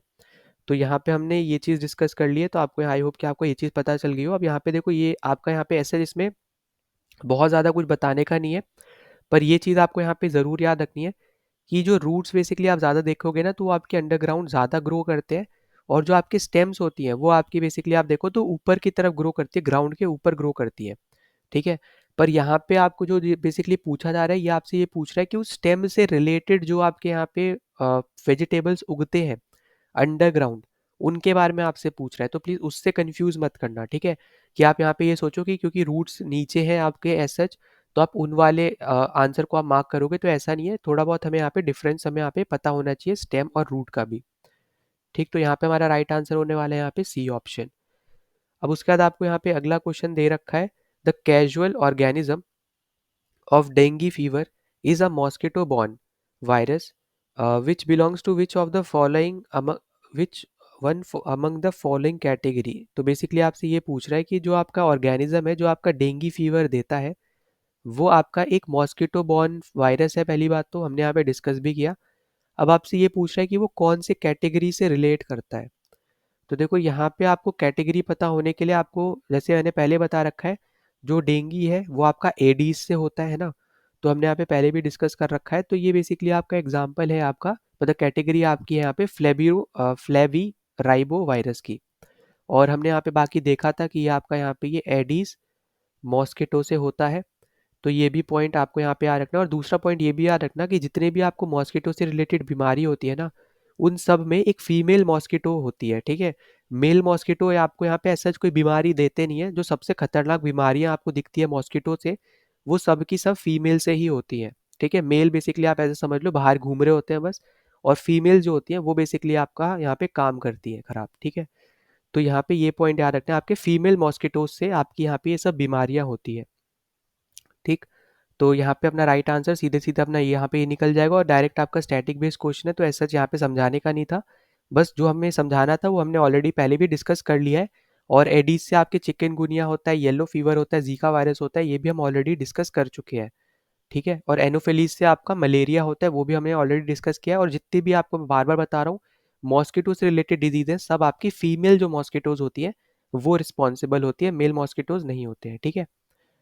अब उसके बाद हम लोग चलते हैं अगले क्वेश्चन पे। अगला क्वेश्चन आपको यहाँ पे दे रखा है, the use of plastics has led to a number of environment related problem, for this which one of the following statement is correct. अब यहाँ पे आपसे बोला जा रहा है बेसिकली यहाँ पे कि जो प्लास्टिक्स का यूज हो रहा है ना, उससे बहुत सारे आपके इन्वायरमेंट रिलेटेड प्रॉब्लम्स आपके क्रिएट हो रहे हैं। तो इन चारों ऑप्शन में से क्या चीज ऐसी है जो आपकी यहाँ पे करेक्ट है प्लास्टिक के रिलेटेड। तो पहला आपको दिया है कि दे आर नॉन बायोडिग्रेडेबल, तो देखो पहला ही ऑप्शन हमें यहाँ पे मिल गया और यही हमारा आंसर हो जाएगा। इन्वायरमेंट में बेसिकली अगर आप देखो तो प्लास्टिक्स क्योंकि वो नॉन बायोडिग्रेडेबल है ना, वो आपके यहाँ पे जैसे ऑर्गेनिक मैटर क्या होते हैं वो सारे आपके बायोडिग्रेडेबल है, वो आगे जाके कभी ना कभी आपके फ्यूचर में वो यूज हो सकते हैं, एज अ मैन्योर आप यहाँ पे यूज कर सकते हो। पर प्लास्टिक्स जो होते हैं ना, प्लास्टिक्स अभी देखोगे हाल फिलहाल में आपने देखा होगा कि रोड्स बनाने में यूज होने लग गई हैं, ठीक है। जो आपके वेस्ट आपके यहाँ पे आते थे, तो वो आपका एक सेपरेट चीज है। पर ये बायोडिग्रेडेबल नहीं है, मतलब यहाँ पे ये आपके यहाँ पे बायोडिग्रेड नहीं कर सकते हैं। तो यहाँ पे ये पॉइंट है आपको यहाँ पे सबसे ज़्यादा इंपॉर्टेंट जो आपको यहाँ पे याद रखना है कि प्लास्टिक्स आपका बायोडिग्रेडेबल नहीं है, ये बेसिकली आपके सिंथेटिक है, ठीक है, सिंथेटिक है। और ये मटेरियल्स आपके जो होते हैं ये डिग्रेड नहीं कर सकते हैं, मतलब यहाँ पे जो प्रोसेस होता है आपका डिग्रेड का, वो यहाँ पे इसको फॉलो नहीं करता है, ठीक है। तो सबसे इंपॉर्टेंट पॉइंट आपको यहाँ पे यही समझना है, जिसके रिलेटेड आपको यहाँ पे क्वेश्चन भी पूछा हुआ है। और इसी की वजह से क्योंकि वो डिग्रेड नहीं कर पाते, छोटे छोटे टुकड़ों में नहीं टूट के आगे जाके मैन्योर नहीं बन पाते, तो फिर वो आगे जाके आपके इन्वायरमेंट को प्रॉब्लम्स क्रिएट करते हैं। फिर अगर आप आगे देखो आपको दे रखा है कि they do not gate released into water and food, तो ये तो देखो सीधे सीधे गलती हो जाएगा, क्योंकि बहुत सारी ऐसी जगह है जहाँ पे आपको दिख जाएगा पानी में प्लास्टिक्स वगैरह होते हैं, ठीक है। लोग फेंक देते हैं, लोग समझते भी नहीं है उस चीज़ को, तो ये चीज़ भी आपने यहाँ पे देखी होगी। तीसरा आपको दिया है यहाँ पे कि they do not have any biochemical synthesis activity, तो ये भी आपका गलत हो जाएगा। प्लास्टिक्स है, सिंथेटिक मटेरियल है, तो ऑब्वियस ही बात है आपको यहाँ पे बायोकेमिकल सिंथेसिस यहाँ पे देखने को मिलेगा मिलेगा। फिर आगे दे रखा है आपको कि they are harmless to human. अब ये सेंटेंस तो यहाँ पे एक मजाक ही हो गया है ना, क्योंकि आपका ह्यूमंस के लिए तो ये हार्मलेस यहाँ पे होते नहीं है, ऐसा तो पता ही है हमें कि यहाँ पे सबसे ज़्यादा हार्मफुल एक्टिविटी जब इन्वायरमेंट को यहाँ पे दिक्कत पहुंचा रहे हैं, तो ऑब्वियस सी बात है जब इन्वायरमेंट को दिक्कत होगी तो ह्यूमंस को भी आगे जाके दिक्कत होनी ही है ना। तो ये पॉइंट प्लीज यहाँ पे याद रखना। तो यहाँ पे आपके बायोडिग्रेडेबल नॉन बायोडिग्रेडेबल होते हैं, ये डिग्रेडेबल नहीं होते हैं, ठीक है। फिर अगले क्वेश्चन पे चलते हैं। अगला क्वेश्चन हमें यहाँ पे दे रखा है, when eggs are heated the transparent liquid portion around yolk turns solid and cube turbid white, ठीक है। This happens due to the thermal denaturation of what. तो यहाँ पे आपसे ये पूछ रहा है कि अगर यहाँ पे आप में से कोई भी जैसे एग खाता हो, ठीक है, जैसे मैं नहीं खाता हूँ तो मुझे नहीं पता इसके बारे में ज़्यादा अच्छे से, पर जो भी यहाँ पे खाता है कि कैसे दिखते हैं, मतलब मुझे ऐसे पता है कि क्या होता है, ठीक है, पर यहाँ पे खाया नहीं है तो उसके अकॉर्डिंग हम यहाँ पे ज़्यादा बात नहीं कर सकते, पर हमें ये पता है कि क्या होता है यहाँ पे, उसके अकॉर्डिंग हम यहाँ पे बात करते हैं। तो जो आपका एग होता है ना, तो जब आप इसको हीट करते हो तो आपको देखने को मिलेगा कि आपका यहाँ पे जो यॉक होता है एग के अंदर, वो बेसिकली आपका सॉलिड फॉर्म में कन्वर्ट हो जाता है, जो आपको वाइट कलर का दिखेगा, ठीक है। और उसमें आपको ना एक येलो कलर का आपको यहाँ पे थोड़ा सा पोर्शन देखने को मिलता है बीचों बीच में, तो वो बेसिकली जो होता है ना, ये आपका जो प्रोसेस है इसको हम, ये आपका हो पाता है डीनेचुरेशन ऑफ प्रोटीन की वजह से। ठीक है, तो यहाँ पे आप क्या कर रहे हो, एक तरीके से आप यहाँ पे कुक कर रहे हो एग को, हीट दे रहे हो यहाँ पे, ताकि आपको यहाँ पे एक ट्रांसपेरेंट लिक्विड पोर्शन जैसे आपको यहाँ पे देखने को मिल रहा है, आपको बोला भी हुआ है यहाँ पे आपका बन रहा है। जिसके बाद आपका जो ये यॉक होता है, ये आपका आगे जाके सॉलिड फॉर्म में कन्वर्ट होके आपका एक वाइट कलर का आपका एक पोर्शन सा बेसिकली आपका यहाँ पे बनाता है। और ये आपका जो प्रोटीन का बेसिकली डीनेचुरेशन जो यहाँ पे हो रहा होता है, उसकी मदद से ही आप यहाँ पे देखते हो कि ये सब चीज़ें आपकी यहाँ पे होती हैं। ठीक है, तो एज सच आपका यहाँ पे कुछ भी समझाना नहीं है, बस आपको इतना पता होना चाहिए कि आपके एग्स जो होते हैं वो प्रोटीन रिच होते हैं एक तरीके से। तो आप उस सिंपल टर्म्स में भी आप यहाँ पे इस चीज़ को यहाँ पे देख सकते हो। ठीक है, और डीनेचुरलाइजेशन ऑफ प्रोटीन मतलब एक तरीके से होता है कि आपका यहाँ पे जो प्रोटीन का स्ट्रक्चर है या फिर शेप है ना, वो जब आप चेंज करने लग जाओ, तो उसको हम बेसिकली बोलते हैं डीनेचुरलाइजेशन। ठीक है, तो जब यहाँ पे आपको बोला जा रहा है डीनेचुरलाइजेशन ऑफ प्रोटीन, इसका मतलब है कि आप प्रोटीन का स्ट्रक्चर या फिर शेप आप यहाँ पे क्या कर रहे हो, आप चेंज कर रहे हो। तो यहाँ पे याद रख लेना, change of structure and shape. ठीक है, change of structure and shape, इसको बेसिकली हम बोलते हैं यहाँ पे डीनेचुरलाइजेशन। और ये क्योंकि आपके प्रोटीन के डीनेचुरलाइजेशन से हो रहा है, इसका मतलब है कि यहाँ पे प्रोटीन का स्ट्रक्चर और शेप जो है वो यहाँ पे चेंज हो रहा है। ठीक है, तो उसी की वजह से आपको यहाँ पे ये चीज़ देखने को मिलती है जो आपको यहाँ पे क्वेश्चन में दे भी रखी है। ठीक है, तो यहाँ पे ये सारे आपके यहाँ पे क्वेश्चन थे, इसके साथ हमने अपना कंप्लीट डिस्कस कर लिया अपने यहाँ पे बायो के पिछले 6 साल के क्वेश्चंस को। अगर आपको किसी भी क्वेश्चन में कोई भी डाउट हो तो कमेंट सेक्शन में ज़रूर मेंशन कर देना, वरना आप टेलीग्राम चैनल ज्वाइन कर सकते हो, वहाँ पे भी अपने डाउट्स वगैरह पूछ सकते हो मुझसे भी, और जो वहाँ पे बाकी मेंबर्स हैं उनसे भी, तो वो भी आपका आंसर कर सकते हैं। तो टेलीग्राम का लिंक डिस्क्रिप्शन में है, वहीं पे आपको ये पीडीएफ भी देखने को मिल जाएगी। साथ ही साथ अगर आप पहली बार आए थे यहाँ पे चैनल पे, तो प्लीज़ सब्सक्राइब कर देना, वीडियो को शेयर, वीडियो को लाइक कर देना, ताकि ज़्यादा से ज़्यादा लोगों तक वीडियो पहुँच पाए, उनकी यहाँ पे हेल्प हो पाए। तो चलो मिलते हैं नेक्स्ट वीडियो में। जय हिंद।